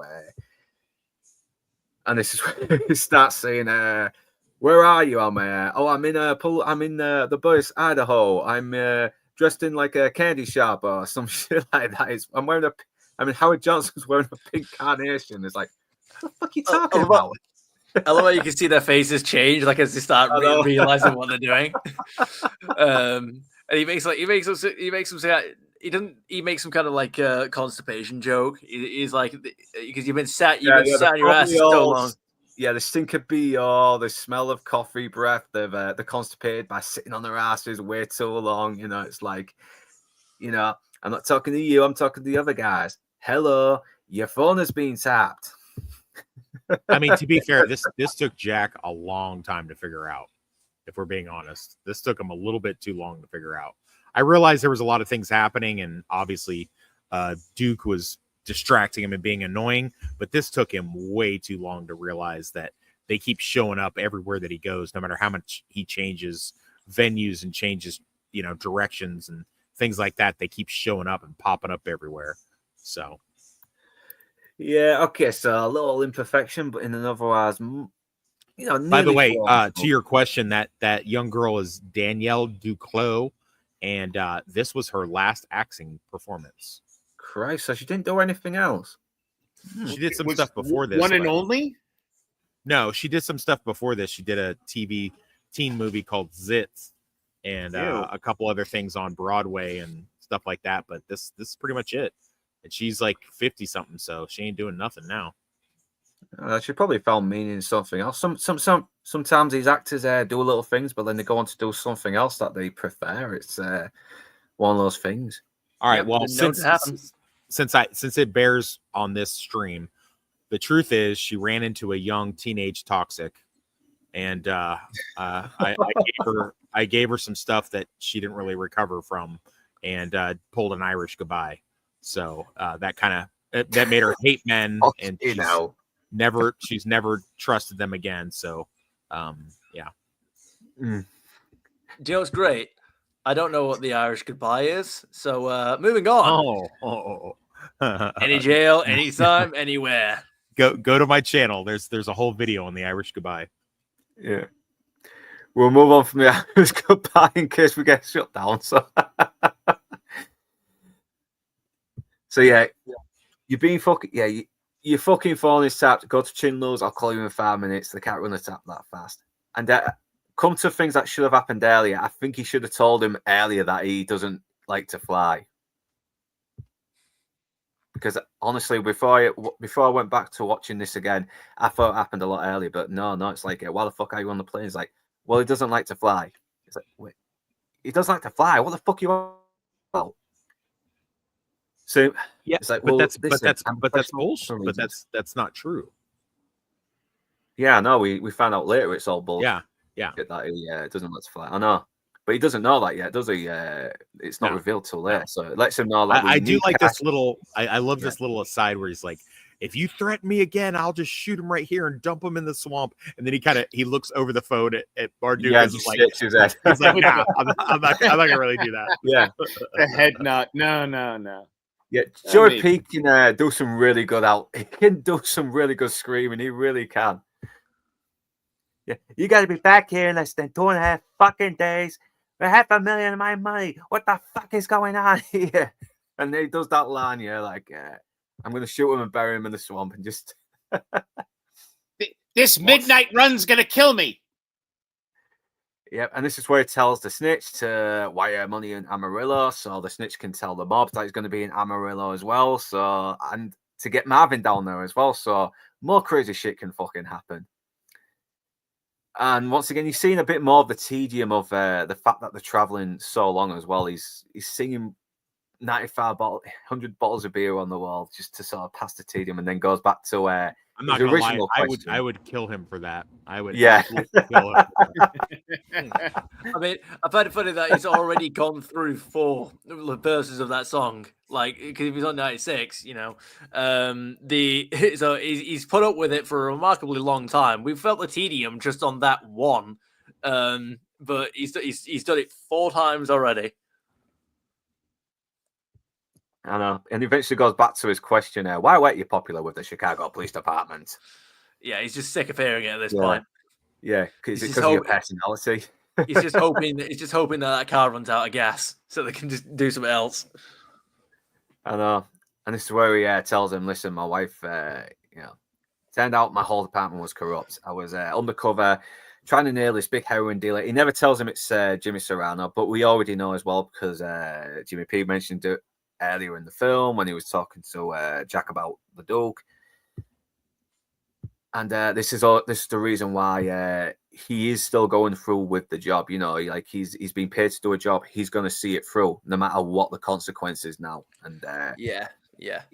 and that's why he's not accepting any payoffs, even if it is a higher pay that could be a very good, nice little retirement fund.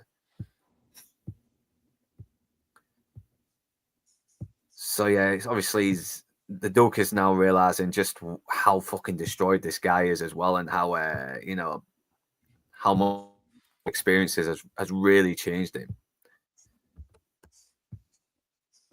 Yeah, And they'll get back to the watch as well. Yeah, he's given the explanation of like why he prefers the well, we don't know that he prefers it because of what we find out later when he meets Mosley again. But this is where we get the scene where he explains why he's a Bond bounty hunter. It is because there is no one to pay him off. Yeah, it's shit, but it's better than the alternative. Yeah, it's not that he can't be paid off. It's that he doesn't have any friends that can be paid off. It's that his boss can't be paid off. It's that the only one who could be paid off is him, and he's not going to accept that payout. Whereas when he was a cop, all of his he's got an entire force of 500. I don't know how many police officers there are in the department, because he's got 500 officers at any one point who are all paid for. All it takes is just 2 or 3 to plant something in his house. Whereas if it's a bond dealer, then it's just him. Being your own boss, with the exception of like the bonds bailman, to give him his contracts. Mm-hmm. So it's just he doesn't deal with any other coworker. I work alone, kind of thing. So to get away from that, I guess, toxic environment. Yeah. Someone say toxic. He's BRB. Yeah, he BRB'd. He's fine. Yeah. So now they're trying to. Here's the cheap price of a cup of coffee. Yeah, 53 cents as well. 53 bloody cents for a coffee or a tea. It's like, what the hell, man? 1988 times. I love that. I love the way, like, when they're doing that, the prices. He's like, how much for a coffee? 53 cents. And he goes, how much for a tea? And she just goes, 53 cents. Yeah. You can almost see like his mouth is watering as she's describing the special, the chorizo. Yeah, the chorizo with potatoes and yeah. that sounds I'm not really gonna lie, good. his eyes, the look in his eyes, like a puppy, like he really wants to eat something. He's very hungry. Yeah. Do you reckon he did that at the end of the movie when he was no, because he wouldn't have had any money left, would he? Because he gave it all to Jack. I was gonna say, do you reckon he went and did that like after the credits hit? He went and got himself some. I don't know, but potato. after he had his wife pick him up or something like that, I guarantee you he's like, baby, we got to go get some chorizo and potatoes and stuff like that. Yeah, that does sound nice as well. It's like, and I can tell in his eyes, like, we won't be having that, and he has that look on his face as well. Yeah, I'll get to it later as well, but yeah, it's here we go. Yeah, he looks like he really wants it, doesn't he? And it's like, we won't be having that, thank you. And he's got that look on his face. But you bought cigarettes. Yeah, I can't tell. Yeah, I need these. I can't tell you how many times that was like straight out of my childhood. You know, it's like, Dad, can we get something to eat? Oh, sorry, buddy. Daddy needs his cigarettes. I'm like, oh, okay, cool. Yeah, the falling of tobacco addiction. Then he foolishly gets his hopes up. He's like, all right, 10 minutes will be at the Western Union office, and then we'll have 500, and I'll buy you a nice juicy steak or whatever you want. Okay. I know it's like. By the way, the cost of a pack of cigarettes, in '88 was anywhere from 80 cents to $1. So he definitely had money. It was £6 or £7 now for a pack of fucking 10. I don't know. I don't smoke, what's a carton of cigarettes going for now? Like 50, something like that. Stupid, crazy, and people are crossing state lines to get cheaper cigarettes, like in Jersey or whatever. From New York, they'll cross the boundaries. They'll cross state lines to go buy cigarettes in another state just because it's like $10 cheaper. Shit, man. Yeah, it's hyperinflation for you in some states. It's like, and I kind of like how De Niro's a little bit hypocritical. It's like, you're in this mess because you're in this mess. I didn't put you in it. It's like, but yeah, you've done the same, mate. You've done the same. You tried to challenge Serrano, and you got shit canned for it. Yeah. But this is where we start to hear a little bit more, which later comes back into play, and that's when the Doug sort of talks about how he got all the records of Serrano's dealings and everything. And we do learn a bit more about why he has stolen his money as well. He's a good guy. He wanted to just be an honest worker as well, but then he found out he was working for the mob and doing a lot of illegal accounting and money laundering, whatever, and he was not too happy about it. And it was going to put all of the records on disc as well, because not only will it put Serrano away, but all the people that he has connections with.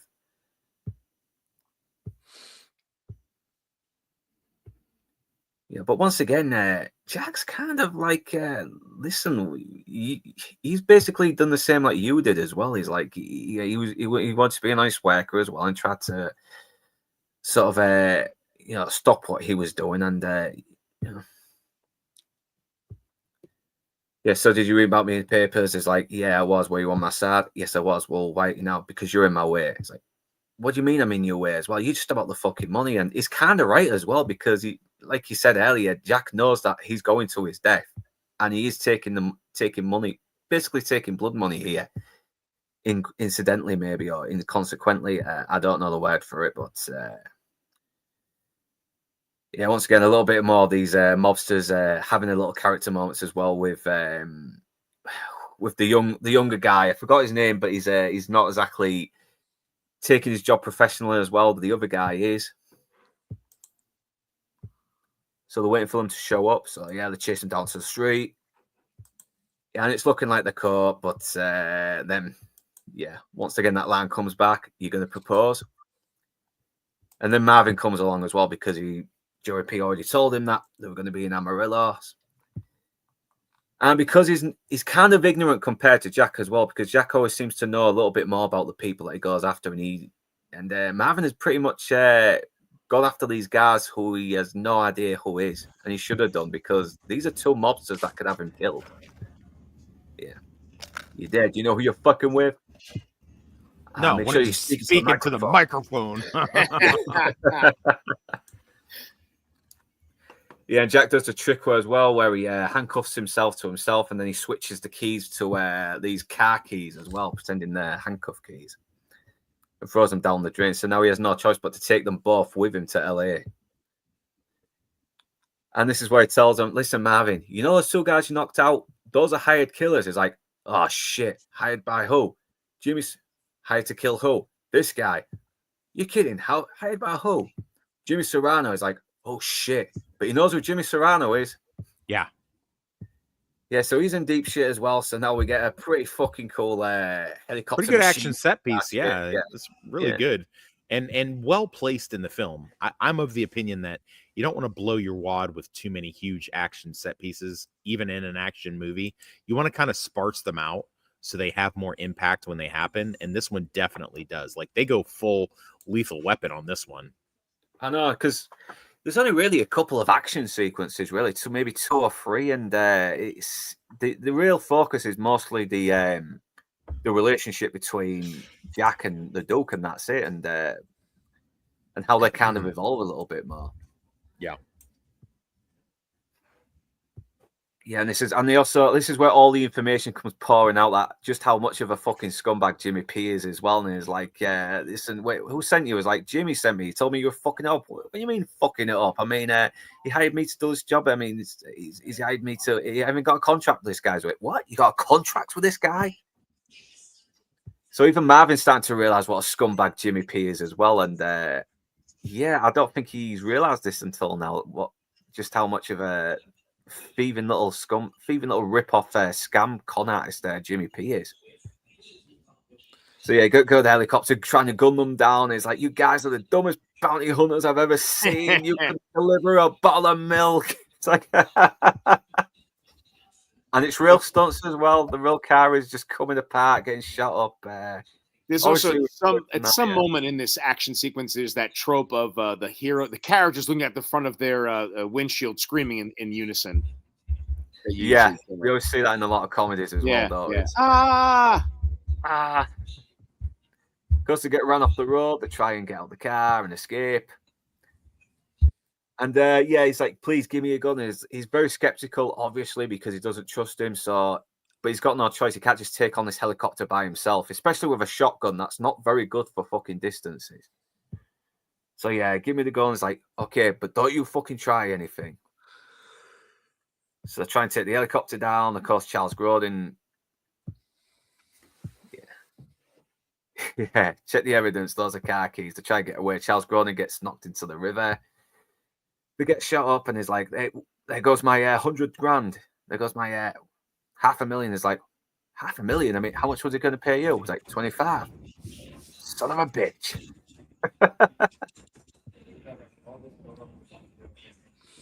Yeah, it's just cool as well, where he just shoots the propeller on the tail, and blows it off. Oh. I've had GTA flashbacks from watching that happen. Right? Definitely a GTA flashback. I love De Niro's face as well. I was like, yeah, that was fucking awesome, that. Yeah, he's actually surprised he pulled that off. Yeah. Holy shit, Jackie got him. It's like, Marvin knocks him out. They had this little fucking moment of bonding for a second there as well. And then, yeah, back to being rivals again. Yeah. Jesus Christ, they must have had some fucking experts on there to stop them from getting hypothermia, just because, Christ, that river can fuck you up even in a matter of seconds if you don't get changed. Yeah, so he tries to swim in, and he ends up getting caught in the river as well. And yeah, this is one little recurring gag as well that happens once or twice. And he's like, do you promise to let me go? And he's like, fuck you. He's like, well, you're making it very hard for me to do the right thing here. So eventually he knows he's going to lie to him as well and say, yeah, I promise to let you go. And it kind of shows how Grodin is a good guy as well. He's not going to let a guy die, even though he is taking him to his death. But yeah, De Niro fucking lies to him, puts the handcuffs back, and I love what that leads into later in terms of the whole the lying bit. So which one of you's lied first? Yeah, you lied to me first. Technically, you lied to me first. Yeah. He goes, what are you talking about? You lied to me first. He goes, yeah, but technically you lied to me first. Yeah. It's like, You didn't know I was lying when I lied to you first. Yeah, he's just fucking caught on this car now, and he can't get out because De Niro just threw the fucking keys away. It's like, why are you gonna stand there with your thumb in your ass? Oh, rest in peace, John Ashton. Rest in peace, man. Once again, he gets more information about what's happening, and yeah, it's like I say, is this going to be bad news? And it's like, I think this is the scene. Yeah, like you said earlier. Is the response? It's safe to say so. Obviously, he's trying to kill off the tedium by just mentioning this very mundane thing about this Lyonnaise potato. It's like the recipe, everything. It goes beautifully with steaks and chops, and even Daniel was like, "Please shut the fuck up." Yeah, and thank God they get caught. They get picked up by some illegals smuggling into the country. Probably, who knows? Yeah, couldn't get away with that these days. No. Yahey, everyone! Yahey, yahey! ICE would be all over him. Yeah, I speak a little of the language, not your language, but yeah. So now the goons actually go to their boss now. Is this something that they're not very keen on because they could get fucking whacked just this second? Because that's mobsters. They'll fucking even for no reason they whack you. Is it? Listen, what the fuck is the trouble all about? I mean, this guy is a bloody accountant. And the lawyer is obviously like this. I hope this is no way of coming back to us. He literally listens to nothing that lawyer says throughout the. I know. He doesn't. I mean, it's like, what the hell? Is the lawyer even present in the finale? I'm trying to remember. No. Is it yet? Oh no, actually no. He advises him not to do the deal, doesn't he? No, Right. yeah, I don't think the lawyer ended up at the airport at the end. I think he was smart enough to stay But away. he listens to no advice. Yeah. This guy, his consigliere. No, what I was trying to put together was like, did the lawyer just bail on him after like not being listened to for so long? He's like, right. If he's smart, Yeah. I mean, because otherwise, what's the point? It's like, yeah, I just can't. It's like trying to convince the council in Mass Effect to just not kill themselves. It's like, look, I give up at some point. I give up. Yeah. Then again, why doesn't Serrano just let Jack Waltz take the guy into jail and then have some prisoner just fucking shank the dope? I think it's because he wants to know where the money's gone, doesn't it? Isn't it something like that? He wants to know what like what's happened to his money. Yeah, but he was gonna just kill him anyway, wasn't he? I mean, he wasn't. After he catches him at the end, he was just gonna kill him anyway. I think he was just pissed off because it was the principle of the whole thing. Because he's still got money. He's still got money. Yeah, I think it was less about the money and more about the how dare somebody do this to me, because it's that whole if you make God bleed, then everybody can come after him. Yeah, He's even said, "You take me to jail." Sorry. I was going to say, I think it's implied that, that money's gone. So no matter what he does, that the money's already been stolen and donated and spent and gone. It's not like he hid the money in a box and he wants that money back. So I think that's off the table. So I think it's just a question of, you crossed me, I got to make you, take you out because you pissed me off so much. Yeah. And plus, even the Duke is saying, listen, you take me to jail, I'm going to get killed anyway. Because, okay, why doesn't Jimmy Serrano just let him go to jail and then get some prisoner to fucking kill him in jail? It's, it's because right at the moment, he's just causing more attention here, isn't he? With helicopters and machine guns and, whatnot. You misunderstand. That's actually it's a good question. It's been brought up before. So, if he goes into federal custody, it's going to be a lot harder to get to him. They'll put him with Zach and all that kind of stuff. If Jack takes him to like the LA County jail, like you can get somebody stabbed up in there for like $20 on their commissary, like literally, like, and I'm not even saying that to be exaggerating. I'm just saying like you could put $20 on someone's commissary books and they will kill someone for you. I also want to throw out The Untouchables, that movie version. They had the bookkeeper had information about for God's sakes, what's his name, the crime boss. So the same thing here, like Capone. Oh my God, But I also feel like in the same thing here that Grodin's character has information. So, like, we get the bookkeeper, we get the accountant for the mob. So maybe he also wants to eliminate him before he ends up in actual custody for fear of what he will spill, say, or, again, like you just said, being tucked away in a federal prison where you can't get to him. So that also could be part of it, that he has information. The feds, the cops, they get a hold of him. Now they have this information as well to put away the crime boss. Yeah. Hey, maybe. No, for sure. Yeah, so now they're on this fucking God knows where these native Indians are just sat here, and he's asking for a phone, and he's like, they just start laughing at him as well. He's like, Yeah, no telephone. No telephone. Yeah, because he already knows he's in a place where everyone's looking at him thinking, hey, look, who's this fucking dumb white guy? Yeah, and he spots the plane as well, which which it leads to one of the best reveals in the movie, the fact that he can actually fucking fly. And he seems that little face as well. Let's go back. That smile on his face is like, ha ha ha, I fooled you. I'll be away. I will never see you again. Ha ha ha. Fear of flying, you son of a bitch. I know. De Niro's reaction is so fucking good in this. It is just so good. It's like, yeah, all this time. They could have. I mean, again, if he hadn't lied about his fear of flying, then the movie would have been over. Because it would have been caught right out the airport. But even if he didn't get caught, it would have been over straight away because they'd just gotten straight to LA. But yeah.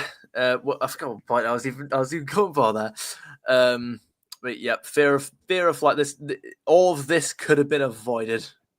Oh no, what's this going to be? Could have as well, but yeah, he had to lie as well so he could find the opportunity to escape. But God, it's so good when you find out that it is all a lie as well. I was laughing my ass off the first time I watched this. I was like, oh my God, he fucking isn't, is he?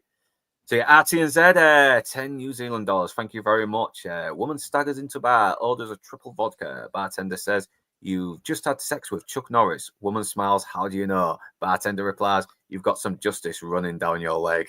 Oh, man. Thanks for the Chuck Norris jokes, man. Yeah, they never get old. Man. They don't. I swear, RTNZ knows more Chuck Norris jokes than I know pedophile jokes. No, Christ. Oof. You do your own show. An evening with pedophiles and Chuck Norris. So yeah, Box Office Brawler, thanks for joining us. See if there's any more chats that we missed. Signed executive order for all De Niro's films except Heat to be removed. There were dumb people in every profession, so it gets a pass from me. Yeah, movie I've seen the wrong a long time. I've already done this on this site. Maybe Taxi Driver too. I love Taxi Driver. And yeah, Midnight Run as well, obviously. And Nick's chat blocking a panelist is back. Ban that guy. President. Yep, so laugh out loud, we're not all bad. There's like 1 or 2 unicorns in each state. Yeah. So it's obviously one of yours, Toxic, so she's got a good sense of humor about it. By now, it should be in the middle of the movie. Impressions, gents, when you first saw the movie, how invested were you at this point? Oh, totally. I mean, this movie never got boring for me. So facts, justice. Oops. Facts, hashtag justice. Okay, so moving on with the movie. So, yeah, and he's like, you're a fucking pilot. He's like, I'm sorry. I didn't feel it was necessary to share that information with you.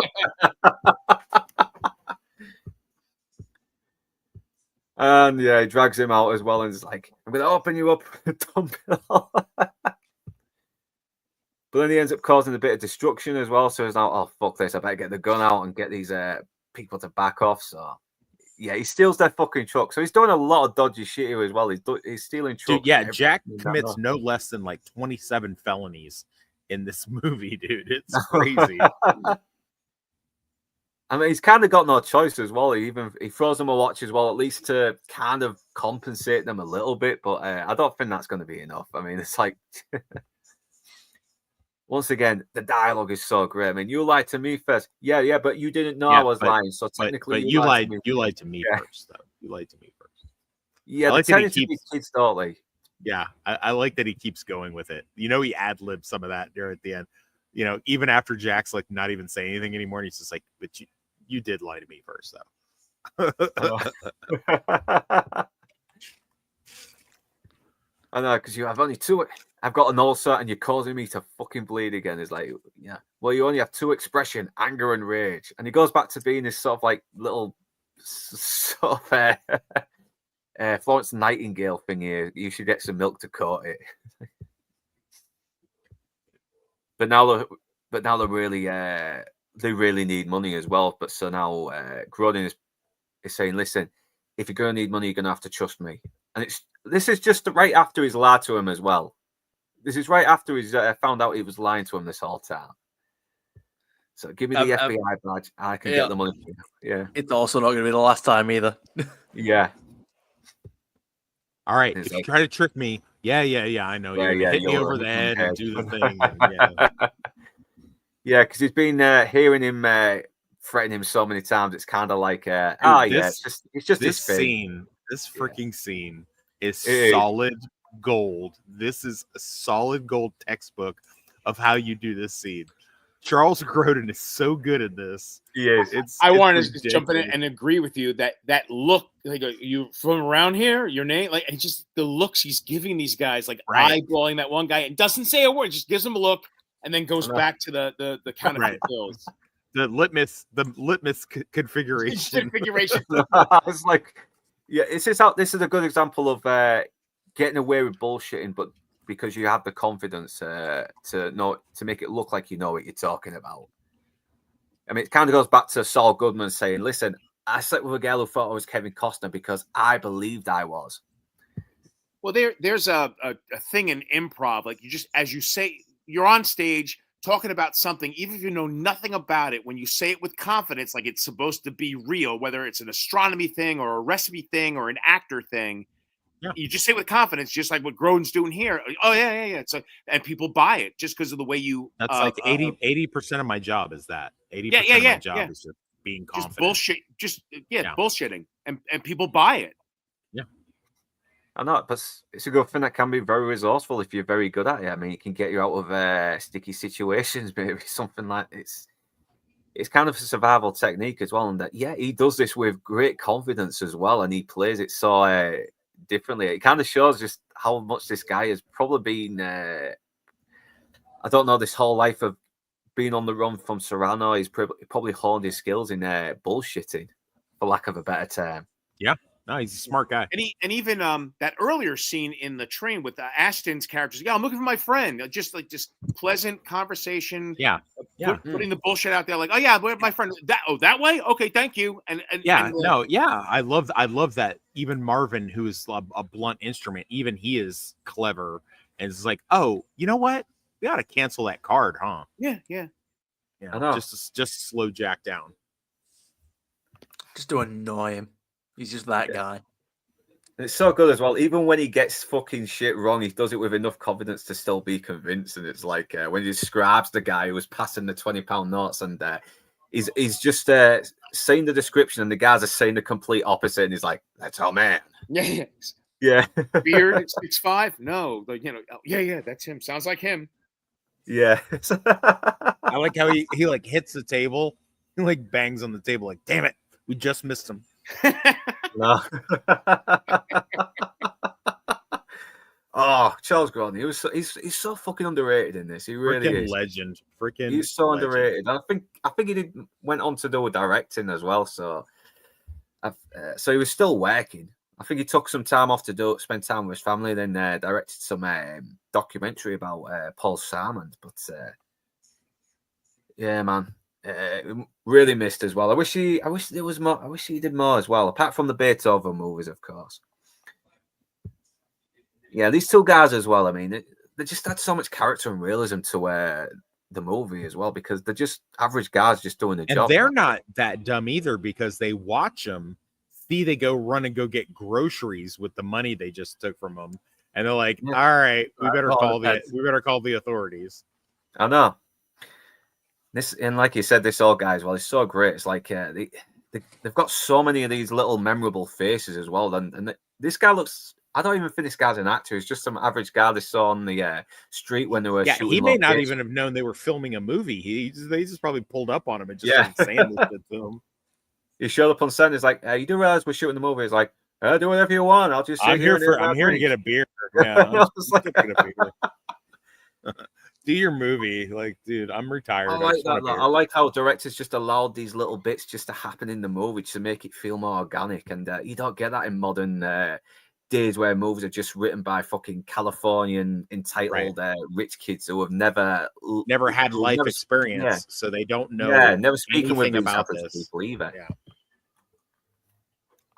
Yeah, I mean, they've basically fucking robbed this place, though. They have. I feel a bit sorry for these guys. I mean, they're desperate, I know, but I also feel sorry for the guys because they've taken money out. Well, of in the course of the film, it's just felony number 22 at this point. Yeah, they do a lot of bad shit. I hope the fucking FBI compensated them a little bit after the end, but I doubt it. Yeah, but once again, it does give the FBI another reason to track them down and pinpoint where they could be going. So yeah, they get on the train and it's like, I can't jump on this freight train. It's like, I bet you love taking the train trip. Once again, a callback to a line earlier and another callback because you promised to let me go. And he just shuts the door on him saying, see you in the next life, Jack. And I love how he's just checking as well. He's like, he's not getting too cocky just yet and he thinks it's safe. And then Jack Walsh just shows up. He climbs on the train and just climbs right through the entrance. It's like, don't overreact. It's like, don't overreact. I won't overreact. Get over there. It's like, yeah, when you fuck someone over and try and dump them and they come back at you, the last thing you want to say is don't overreact.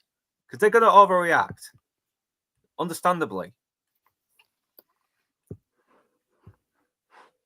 Yeah, so it's like, don't talk to me now. It's like, I've fucking had enough of you. I mean, you've lied to me about flying. You've tried to fucking...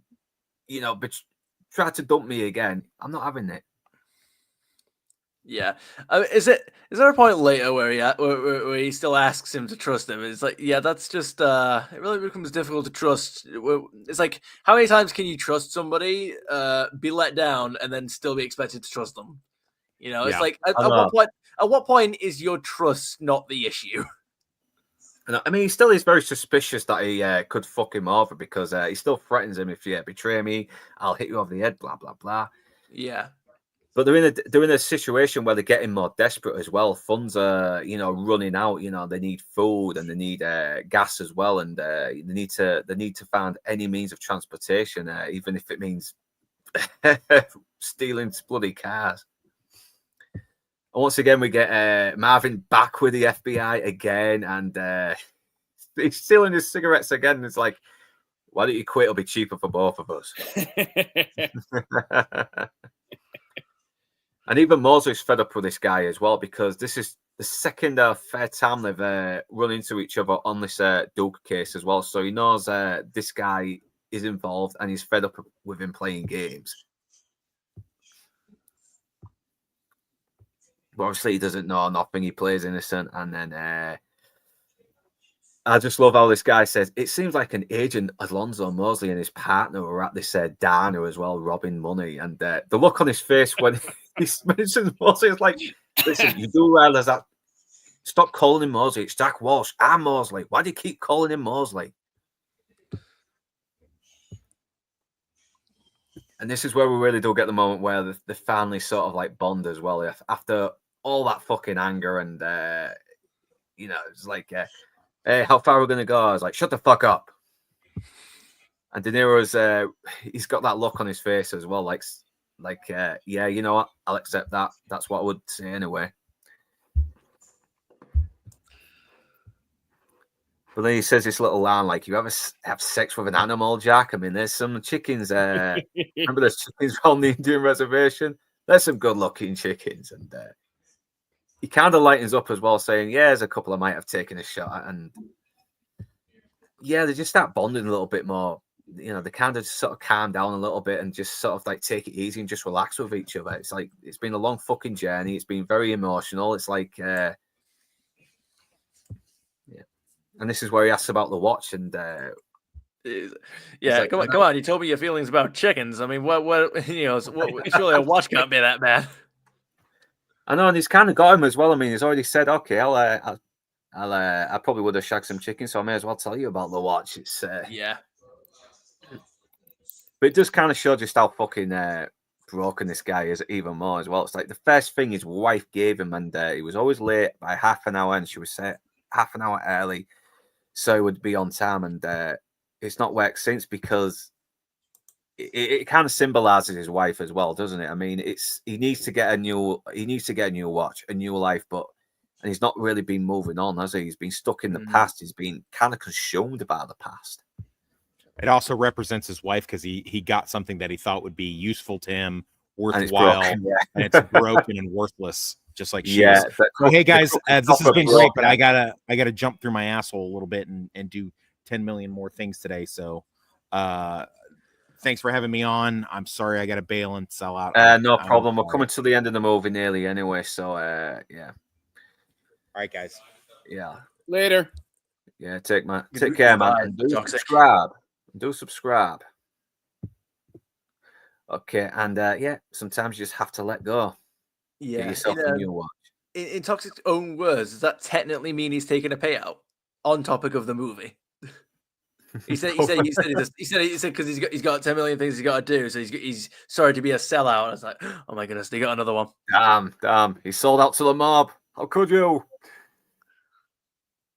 But yeah, it's like you know what? They've kind of accepted that they don't get along with each other, but they kind of come to some kind of catharsis with each other in a way as well. It's like I think we could have been friends. I think if different circumstances, if we met under different circumstances, we probably still would have fucking hated each other. And yeah, sometimes guys just don't mix. And there is something cathartic sometimes about just realizing that, like, you can't be friends with everyone, because sometimes you're just fundamentally different people. You just will not get on with everybody.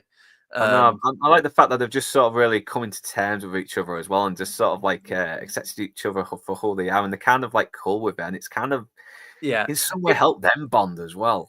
It is like one of my like favorite tropes in media is two guys that like they're friends through their hatred of each other. Like, they're friends, but they're also not friends because they do hate each other. You know what I mean? But like like they hate each other, but that's how they bond. Is just having a laugh at how much they hate each other. Yeah, it's one of my favorite tropes. Like Perry the Platypus and Dr. Doofenshmirtz. Yeah, sort of like that. Yeah, that's a good example. Yeah, box office brawler. Sorry for noticing a little late, because I'm managing the slides as well. So this is why I need a proper PC with 2 monitors. But yeah, thanks for joining us, man.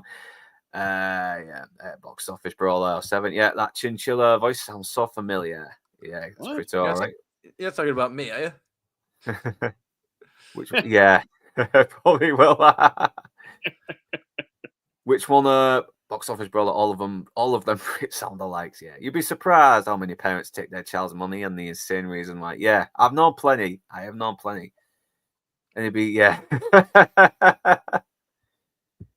yeah, I nearly got knocked off by the internet. It was the connection went bad, but it's back on now. Thank God for that.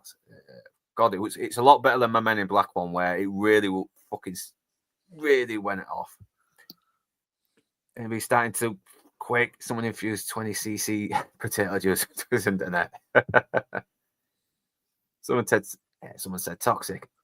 Load of toxicity, Mr. Q, and would love to see how it was made, especially the river scene. Yeah, I would as well, because that looks like it was pretty fucking dangerous as well. Since the actors looked like they were doing their own stunts.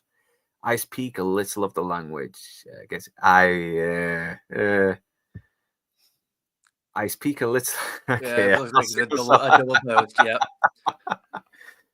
Soon stop yawning.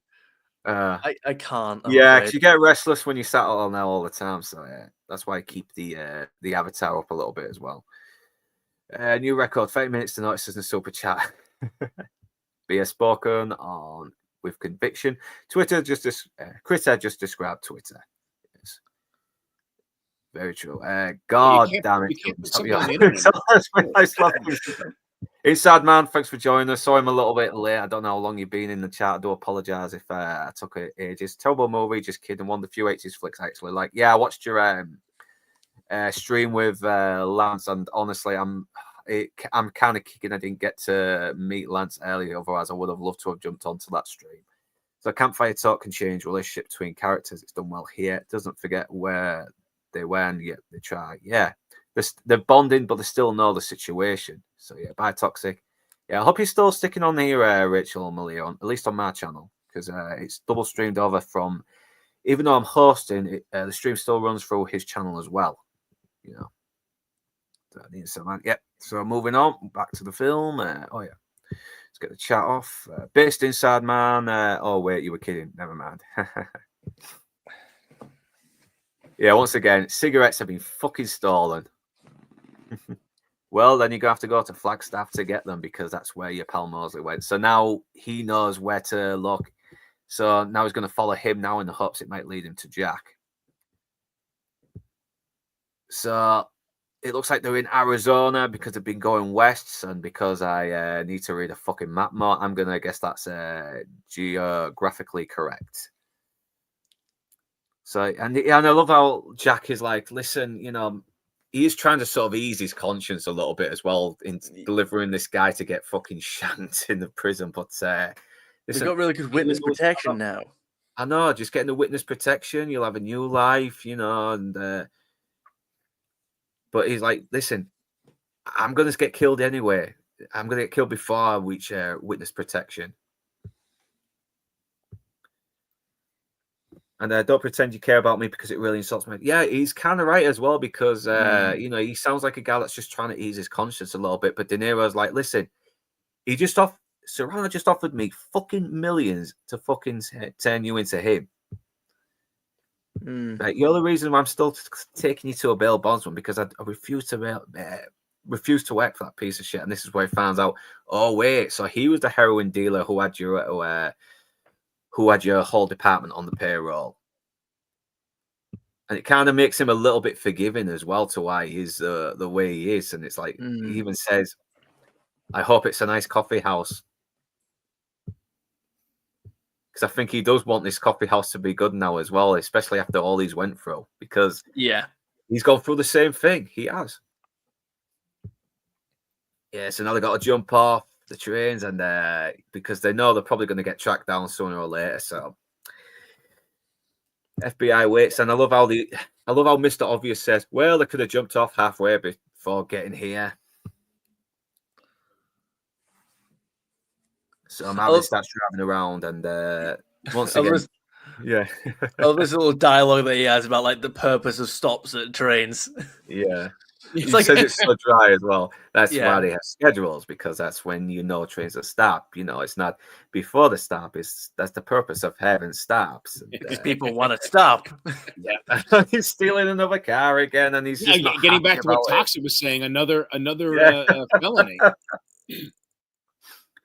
You kind of get it as well because they've got no choice, really, have they? I mean, and he's on a ticking clock as well. I mean, hey, it's operating off video game rules. Whatever the protag does, it's right morally, always. Yeah.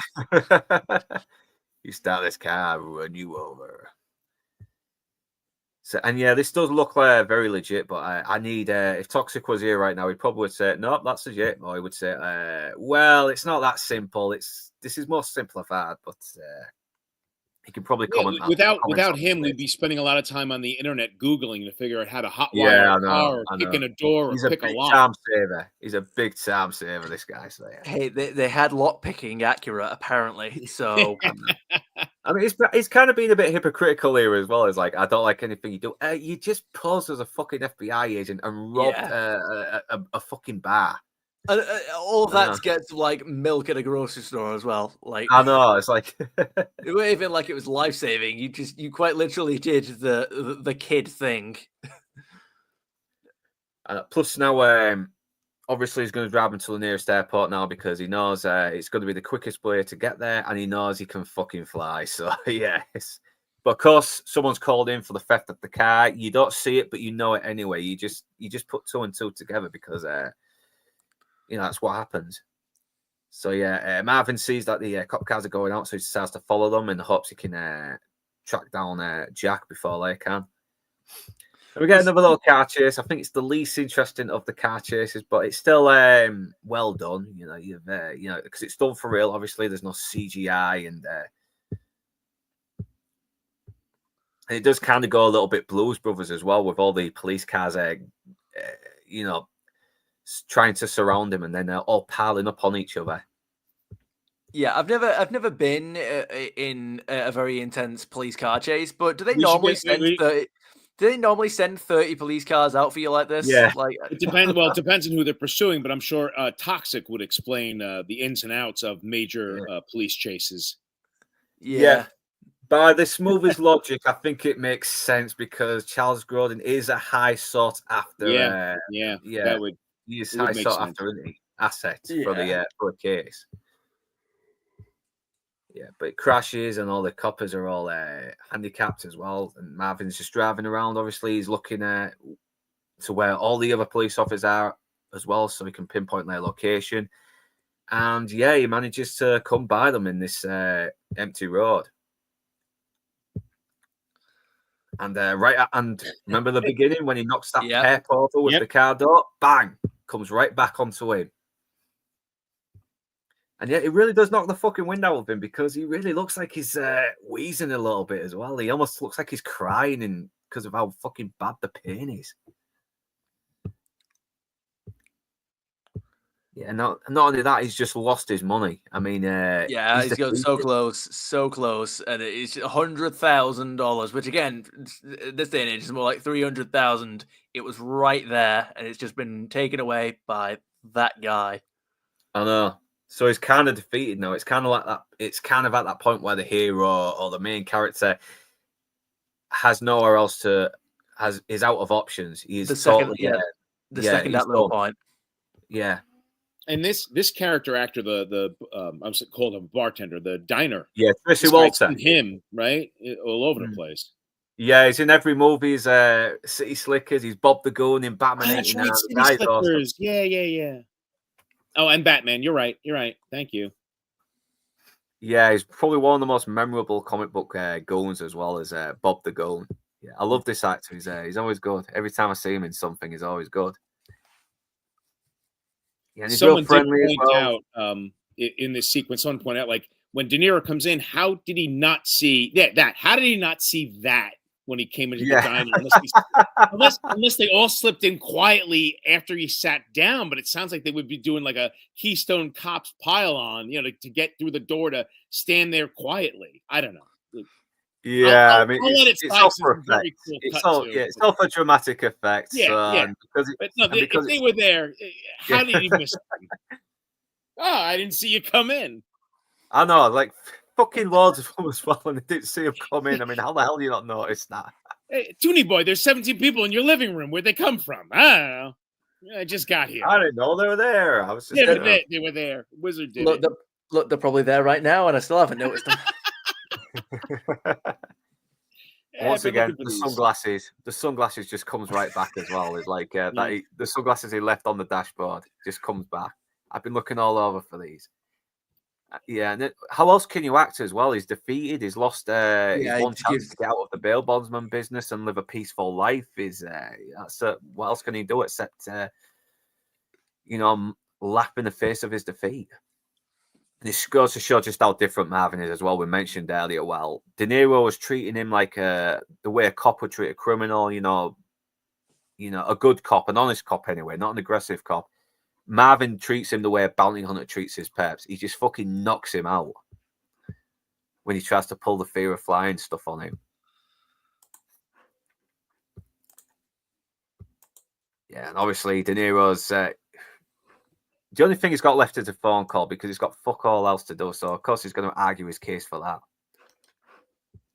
And he's looking at, and like Toxic said, he's looking at like 10 years. He's looking at 10 years for impersonating a federal agent. It's like, 10 years. How come no one's after you? And eventually he's like, fuck this guy. Just give him a phone call. I mean, I've got him anyway, so why not? Yeah, so he rings up Jimmy P as well, just to really fucking have a go at him, and deservedly so as well. The guy is pretty much tried to stiff him. He tried to get another bounty hunt on the job to, screw him out of some money. And then this is where he finds out that Marvin has the Doug, but he hasn't taken him in yet. Yeah. But this insult is so good as well. You fucking slarball in a sea of puss, you vermin. And I love how Jimmy P just sort of like taps the phone as well on the desk before putting it back to his ears. A lot of awesome yelling on phones in this movie. You have the clip, don't you? Didn't you play it before? Or is it going to get you? Yeah. Oh, yeah. Wait. Yeah, yes. Excuse me. Sorry, that was a cough this time, not a yawn. It's fine. I'll probably get flagged for it, but I'll try and bring it up. Where is it? If you think you'll get flagged, then don't bother. But muted. Yeah, we'll leave it for now. We'll leave it for now anyway. Keep it muted and let Toonie Boy talk over it. Let Toonie Boy do the dialogue as the video plays. Yeah. All right. Well, if there's subtitles, we'll try it. Yeah, I'll try it. All right. Let me warm up. All right. Okay, yeah. You could have fucking walked in backwards. You could have, and you still would have gotten him there. And it's like, yeah. When have I ever let you down, you fucking rat? Right, yeah. Are you fucking nuts? Telling don't I have 100,000? Wait, do you want to do the character? What do you expect though? What do you expect? You tried to screw two guys over, so of course he's going to tell him what just happened, and obviously, he finds out that Marvin has been mad at him, and he's not going to take him into the county jail. He's gonna take him somewhere else, and he knows, this is bad as well. What the hell's going to happen? So he now has to think of his next play now. Yeah, I love how during this, eventually it just gets it stops being about the work, and this guy on the screen, I forget what his name is. I always forget what his name is. He just has this like childish rant about how everyone just keeps telling him to fuck himself, and that's I know. It's like that's on the phone telling me to go fuck myself, and then you're on the phone telling me to fuck myself. I don't know. I almost feel like he was trying to deflect, like he was caught in a lie. And then he's going to pivot the conversation. Well, everyone's yelling at me and I don't know what to do. I'm like, no, dude, you lied to me, offered Marvin money, but everyone's telling me to go F myself. Like, I think he was tried to fuck off. He's tried to fuck over both employers, and now he's acting like a total victim about it. What about me? And I'm getting yelled at. No, I did think his reaction was funny there, because it's just it's just when he's like it's there's just no professionalism whatsoever. It's just having like a full on crash out. Yeah, he just screamed down the microphone. I kind of get the feeling most Bail Bondsmen are like him though as well. He's like, and Joy Pete just plays it so well. You just want to punch this guy as well for being such a two-timing sleazebag. Yeah, I feel like I've seen YouTubers act like him. Do you know what I mean? Yeah. It's like whenever it comes to you got YouTube drama, you've got that YouTuber's fans, you've got the other YouTuber's fans, like both communities. Then you've got other YouTubers weighing in on the drama, and then you just let one guy say, "Everyone's telling me to go fuck myself. What am I supposed to do?" It's like, I feel like I've seen loads of YouTubers do that. Yeah. So obviously, Jack B. Smart has come to the conclusion, okay, if he's not taking the Duke in, he's probably taking him to Serrano for more money, because that's the only logical explanation he can think of. He's not going to take him to the feds, obviously. So yeah, thank God that Tony gave him this matchbox with the number to ring him. So now he's got an idea. Remembers the Duke with the discs that he didn't really do, but he can still trick Serrano into thinking that it is a real thing. Yeah, he has a good idea as well. You've got to say it right. He can bluff it. That's what he can do. He can bluff. Exactly, yeah. And plus, this kind of gives him a chance to get revenge on Serrano. Finally, he finally gets to put him away. He gets to get the Duke, because he gets the Duke and get his money. He can retire, and Mosley gets what he wants as well, and everybody's happy. Not only that, the Duke can be taken in, and he won't get killed by the mob. Yep. Hopefully. Or happy probably will. For everyone. Yeah. Or maybe he will still get killed by the mob. Who knows? But and he kind of bonds with Mosley by offering him like, I can solve everything, and you'll get the crime boss. Yeah, I know. he Moses gets- starts to see that he's not just another sort of low-level bounty hunter scumbag. He actually, he does see him in another light in a way. Maybe a small level of professional respect, maybe. I know. And I love how he's like, too late, you had your chance, you're not getting any money. Nah. It's like, but I've got an ace in my hole. Phrasing. I didn't come this far not to collect my money. So I'll tell you something. The Duke has these records of your boss that can get your boss in jail and you as well. And well, you're bluffing. I'm not going to buy it. Yeah. I'm not going to buy it. I think you're full of shit. And De Niro's like, well, you can think that, but once your boss goes down, I'm going to tell him that you knew about this and you refused to do anything about it. Yep, that'll do it. That got him in. Yeah, and he is bullshitting. He is calling him out on it, but at the same time, there's that little thought in the back of his mind, thinking, "Wait, what if he's not playing?" So yeah, and he's very smart as well. Meet me in the airport around with loads of people, and it's a good place for the FBI to sort of like keep out of sight as well, and you can get him on terrorist charges as well.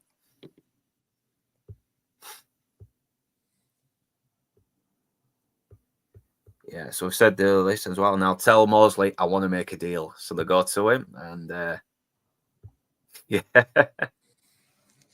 what would you do if I could deliver you, Serrano? And this gets Mosley interested.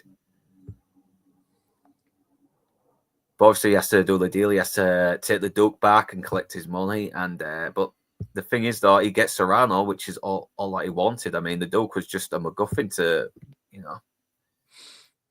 nail him. But if he can get Serrano without the Duke, then let Jack Walsh have the Duke. You're right. The Duke is just a piece to get Serrano into the airport, causing multiple infractions. Yeah, exactly. And yeah, he's still he still kind of gives something away about him as well. He still fails to notice a little detail that could have prevented him from basically getting knocked out. It takes the thought to let him know that he took it today and this is just happening. He's not scamming them. Blah blah blah. The big mistake. Yeah. So if he accepts, the discs are fake, and if Serrano accepts them, that would still be considered an overt act, conspiracy to obstruct justice. A list of all things. I mean, fucking hell, having a gun in there, which is like terrorism. He's got the Duke, which is kidnapping. God knows how many crimes. Yeah, you can slap an interstate transportational aid. There was like five or six things that he was all good to go with. Yeah, that's a lot as well. You can put Serrano away for a good long time, and who knows, Serrano could end up squealing to on bigger fish that could probably reduce his sentence. Who knows? Oh, that's right, because he's not the top man. Like from what the lawyer was saying, there's clearly people above him that would be pissed as well. So this could be a whole domino thing for Yaphet Kotto. I know, because if you go back to the days of the mafia, I mean, a lot of them ended up fucking squealing on their bosses. They did. A lot of them would, because this is not like Breaking Bad where Gustavo Fring will give you money to look after your family and keep safe for you while you're in jail. No, you're in jail. The mob fucking leaves you alone. You're left to fend for yourself. Goodfellas explained that very well. And he's like, get a wire on this guy. And I just love that. It's like one of the few times where him and Mosley actually connect as well. So, yeah, this is where Marvin meets up with the goons and Tony. And I keep forgetting the other guy's name, though, but it's funny. And it's like, well, I want the... He actually gets greedy as well. Slight change of plans. Now I want 2 million. I mean, I know who this Duke is. I mean, he got you 450 million. I mean, why not give me 2? I'm a business guy. So they ask him, do you have the Duke? So he gives him the picture. And yeah, that one little detail, that little, the hotel. I mean, it's like he's got a plan, but he's not a smart man. Yeah, I don't think he's dumb. He just fails to notice little difference, little detail. Yeah. He just Okay, he Yeah. overlooked details. Yeah. That's it. He overlooked it. Yeah, he's not very observant. Would you say? Is a doesn't better do word. his due diligence on each Yeah.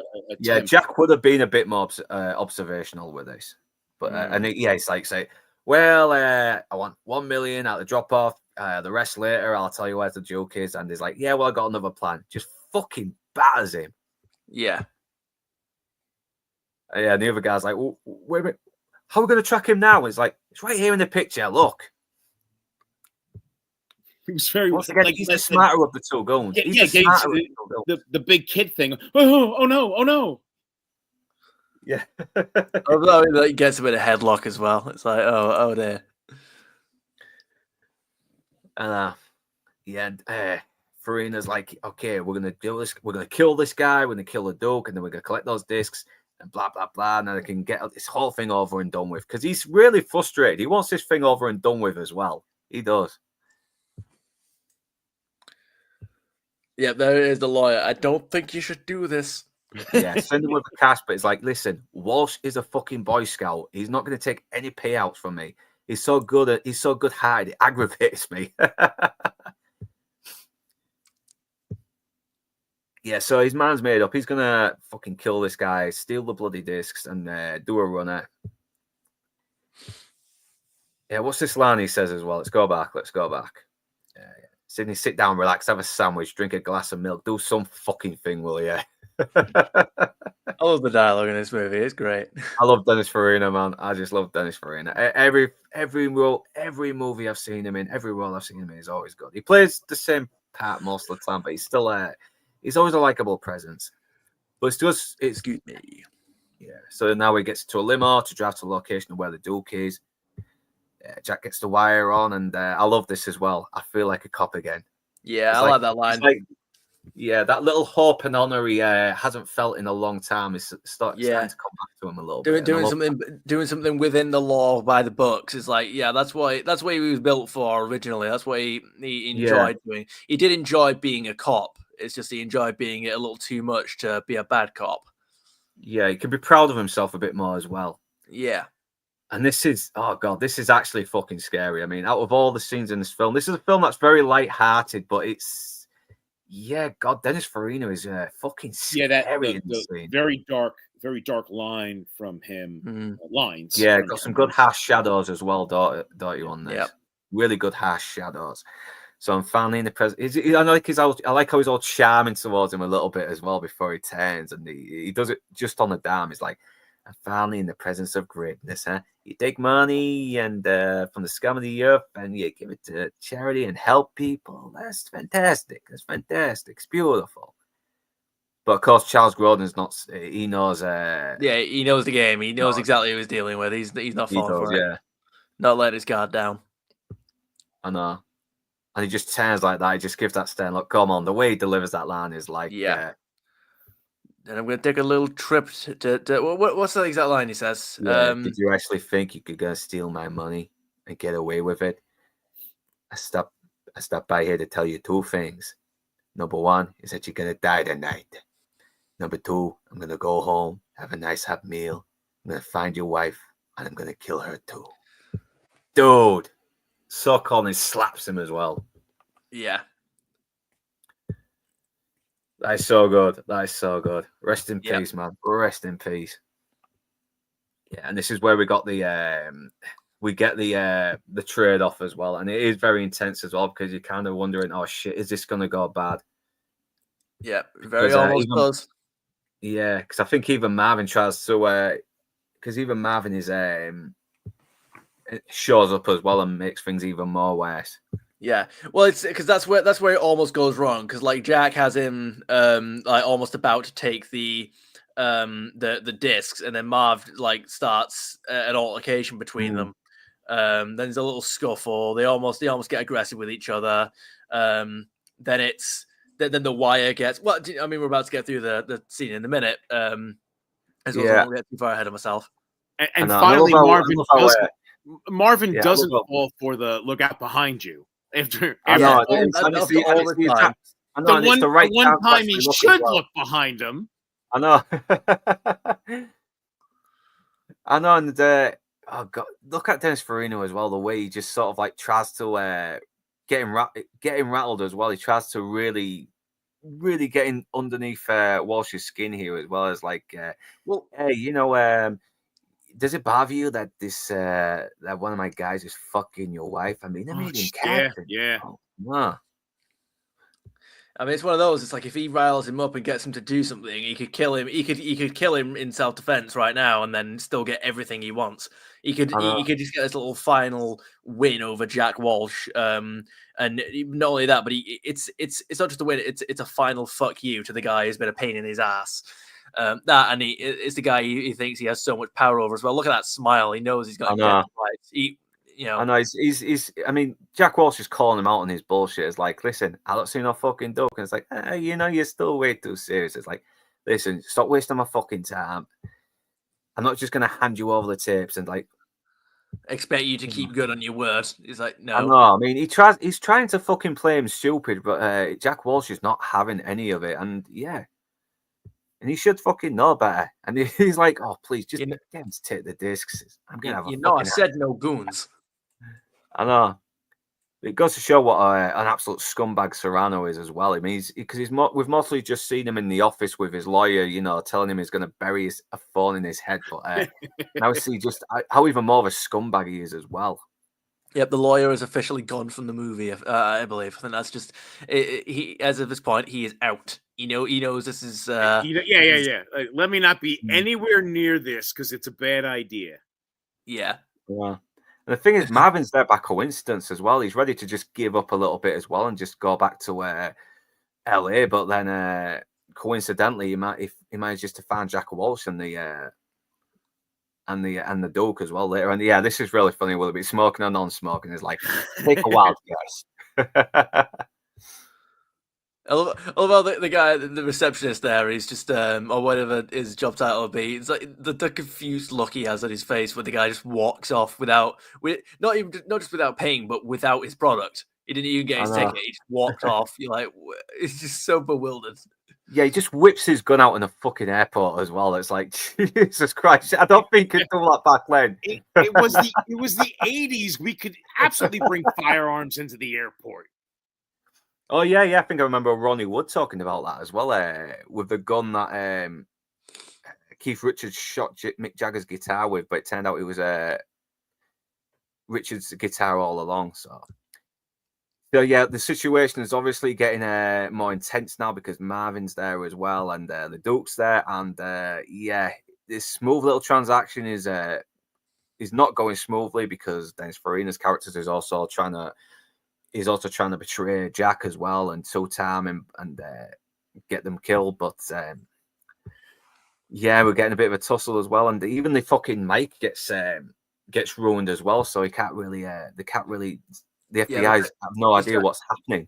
Yeah, he's trying to signal to the feds that Serrano's got the disc. They can officially move in, make the arrest, and then all's good. But the wire's broken, so he can't speak into it. So I know. Now we've got his guns closing in as well, ready to fucking kill him. And yeah, that's kind of dumb as well. In an airport, you're going to kill these guys in an airport. That's going to cause some attention, isn't it? Some unneeded attention. So yes, so fucking shouts out, he got the disc, and yeah, everyone gets arrested, and finally, and I just love this little line where he says, "There's something I've wanted to say to you for how many years was it again? It's 10 years. Yeah, you're under arrest. Yeah, there you go. Yeah, it must feel good, wasn't it? Like this guy's been finally, finally. It's like the whole Jack Sparrow finally pulling the trigger thing on Barbosa. It's like you wait all this time. This guy's fucked your life up. He's paying the guy, the corrupt cop, to bang his wife and raise his children. It's like, yeah, that would be satisfying to finally say you are under arrest. I know. I think he might get a revenge on a bit of revenge on the crooked copper as well, because yeah, that case goes smoothly. I mean, Jimmy Serrano's and everyone who's connected to him, including the coppers, the police department, could end up getting arrested. Who knows? Yeah, that's a good point. I was thinking, like, yeah, if he goes down, not right away, but within the next few months, as shit starts coming out, his ex-wife's new husband may end up facing charges as well if everything gets spilled.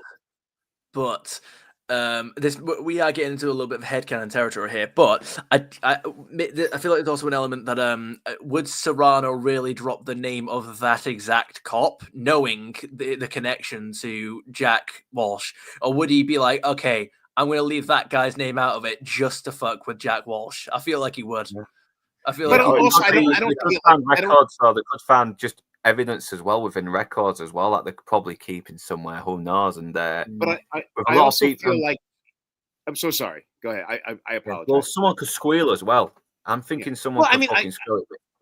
But I think that the department would end up under investigation. I'm not saying him, the ex-wife's husband specifically, but the department or that BS heroin deal. Yeah. So I think not right away, and maybe not even at the end of the trial. Just like more investigations might show up. So at some point, possibly the department and maybe that cop specifically would be named and end up in trouble.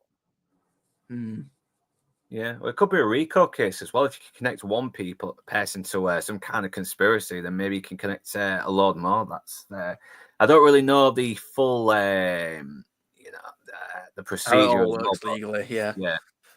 Yeah. Anyone who Again, where's feel toxic free to that yeah. information? Yeah, Yeah. the only thing I Everyone- know about a RICO case is the Dark Knight. That's Yeah, where no, that's what I was going by a little bit as well. But yeah, anyone who knows this stuff, who catches the rewatch, let us know in the chat. In fact, I'll check the chat now.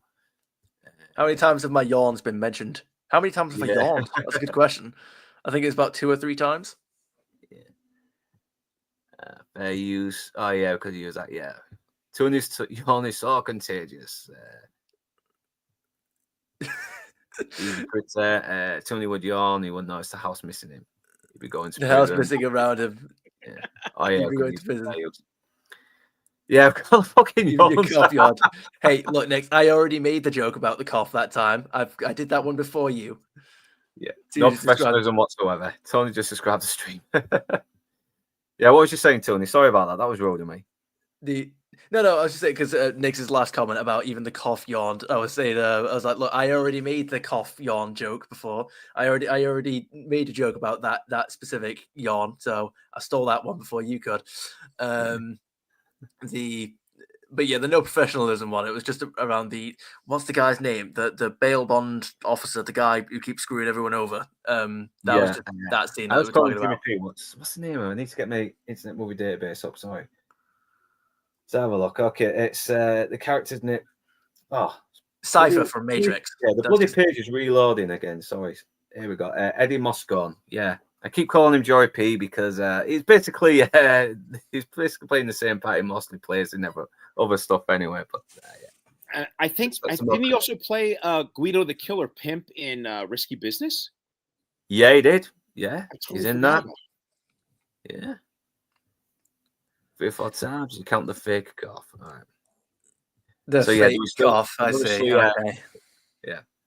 So we're nearly at the end of the film now. So obviously Jack Walsh asked Mosey if he's still got the deal. And yeah, they got the deal because they've got Serrano. They've got enough to get him on to put him away for a long time. You know, the doke is not needed anymore. So yeah, what Jack does with the doke is up to him. Marvin is like, well, the fuck does he get special treatment? I love that line. Yeah, watch your cigarettes with this guy, Jack. it. Yeah, and I love it. Yeah, obviously, the Doke has no idea what's going on as well. But he's like, listen, I'm going to take you back now to LA and collect my money. And yeah, Mosley's luck as well. I think it's like the first time we see him actually smile and be happy. Yeah, look at that. Look at that look. Yeah. I know. I got you. And yeah, it's like it's kind of like a breather, this little moment as well, because you've gone through so much craziness, and now, yeah, you can finally rest. You're coming to the end. Yeah, I don't think Duke actually stops him smoking in this scene, does he? I don't think he No. doesn't comment on it. He just lets him go for it. Yeah, nice little scene. He's like, yeah, fuck it. We've been through a lot. Just smoke, man. Just smoke. Yeah. He's still smoking in every scene. I swear Yeah. it's like a new cigarette every time as well. Oh, the old days, the old days. And this is where he rings Moscone as well, and the office is empty. And Is this the first time that he's picked up without it being the other guy putting him through?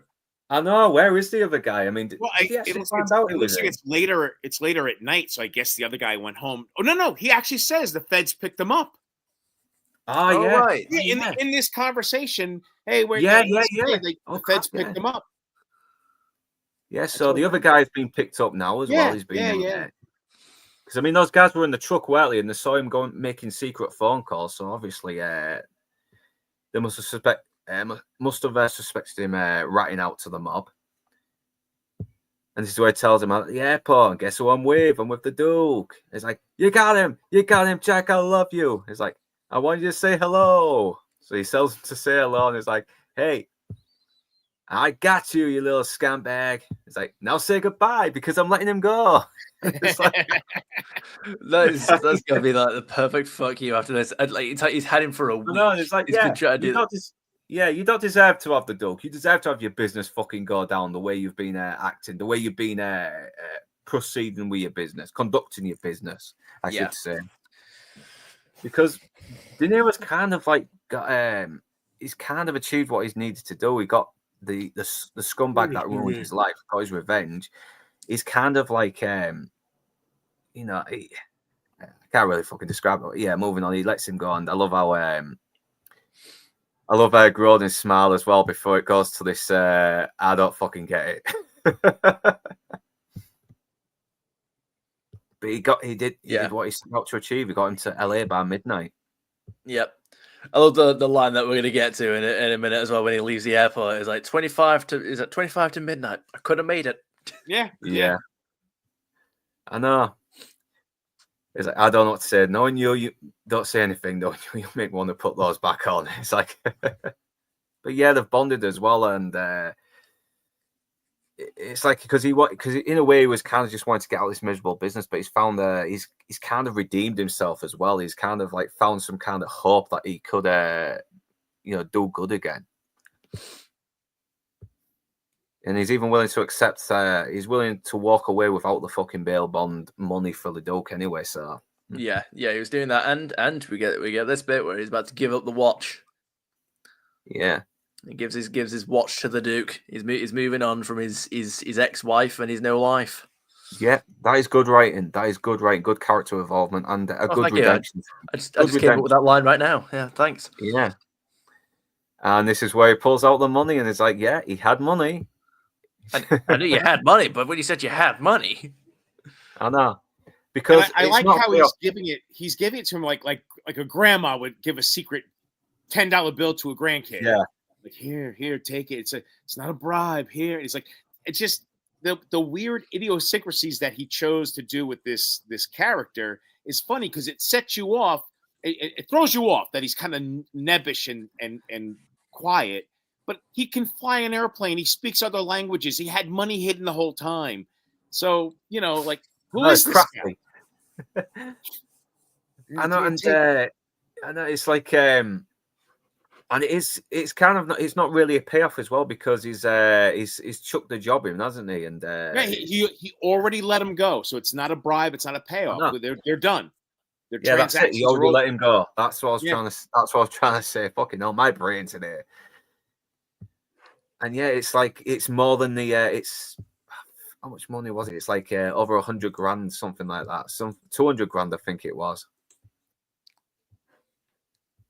But yeah, it's so he does get to open his coffee shop or just live a nice, peaceful life, and try and move on, make a new life, and maybe try and reconnect with his daughter once the whole thing with a crooked copper stepfather blows over. Maybe, who knows? He could probably go see his family again as well because the cop's not going to arrest him now. It's like, all of Jimmy Serrano's payrolls is just gone now, all dust. So yeah, he could have made it like he said. And yeah, he stops, and we end on a nice little funny moment where he asks the taxi driver, "Do you have change for 1,000?" It's like, "What, are you a comedian? Get out of here!" Looks like I'm walking, and that's the end. And yeah, God, funny movie, such a great movie, a very good feel-good movie with a lot of redemption, a lot of laughs as well, and good character development, great dialogue. I mean, good side characters, good supporting actors, some good action. Oh God, yeah, that cast, that even the character actor, that cast is phenomenal. It And is. all Everyone's just of them firing younger at their prime, you know. I know. Well, I mean, I mean, everyone's just firing all cylinders here. It's one of those films you could just rewatch over and over again as well. It's got this mean-spirited humor, but at the same time, there's still this like sense of hope as well, and it's just fun. It's just fun as well. It's a very positive movie.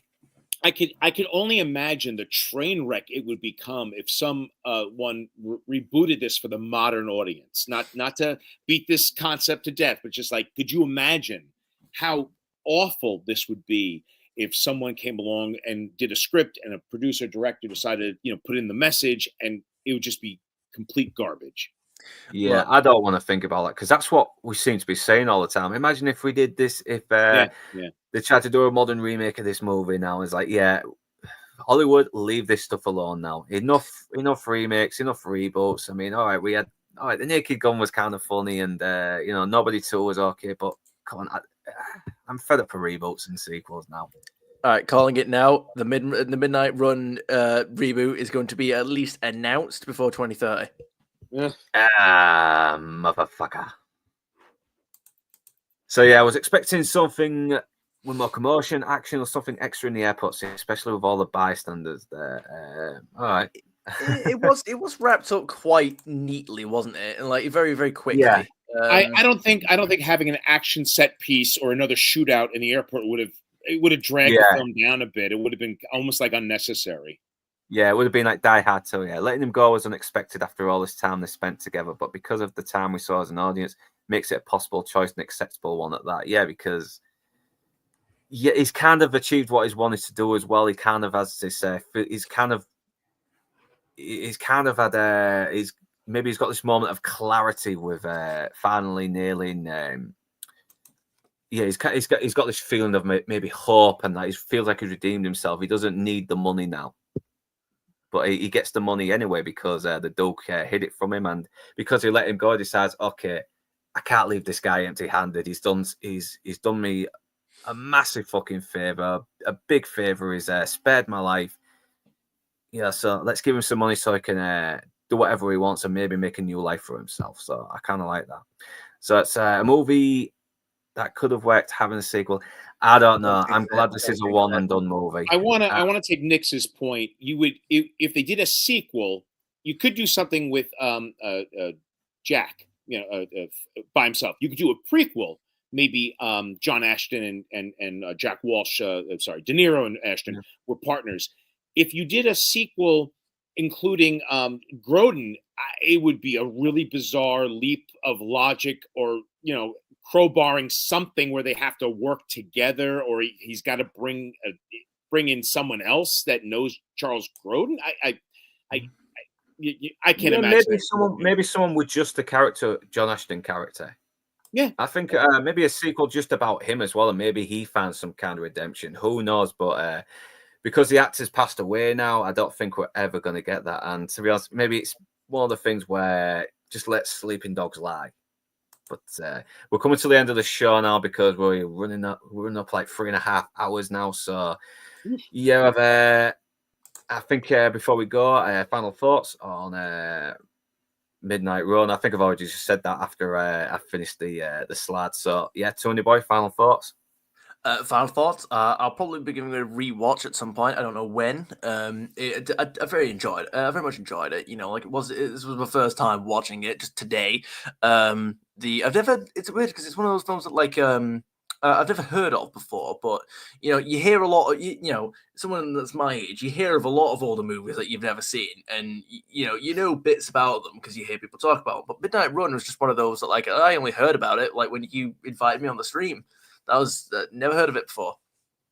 And I'm Yeah. glad to have someone who's seen it for the first time come in, because there's something very there's something about listening to people's thoughts when they see something new, because it kind of takes you back a little bit to when you first watched the movie and how much joy Yeah. it brought you. Because there's something about first time watches that make it more fulfilling than the thousandth time. But at the same time, the thousandth time watching, you get to notice a few more things you never noticed the first time round. So yeah, there is something about that.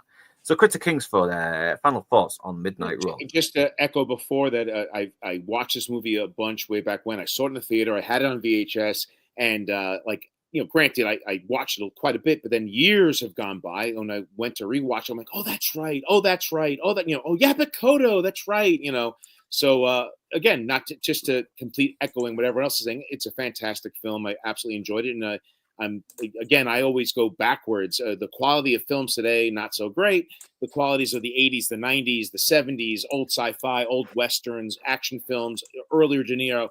There's plenty to go back and watch to be entertained. And this film absolutely is I think someone earlier said was a 10 out of 10. So I agree. It's a fantastic film. Yeah. Thanks for that, Critter. And yeah, 6 Tony, but who's counting? Get it? Who? Because you have the an owl. owl. Yeah. Yeah, thanks, Nix, as well. And yeah, thanks for letting me know the chat in order in case I forget anyone.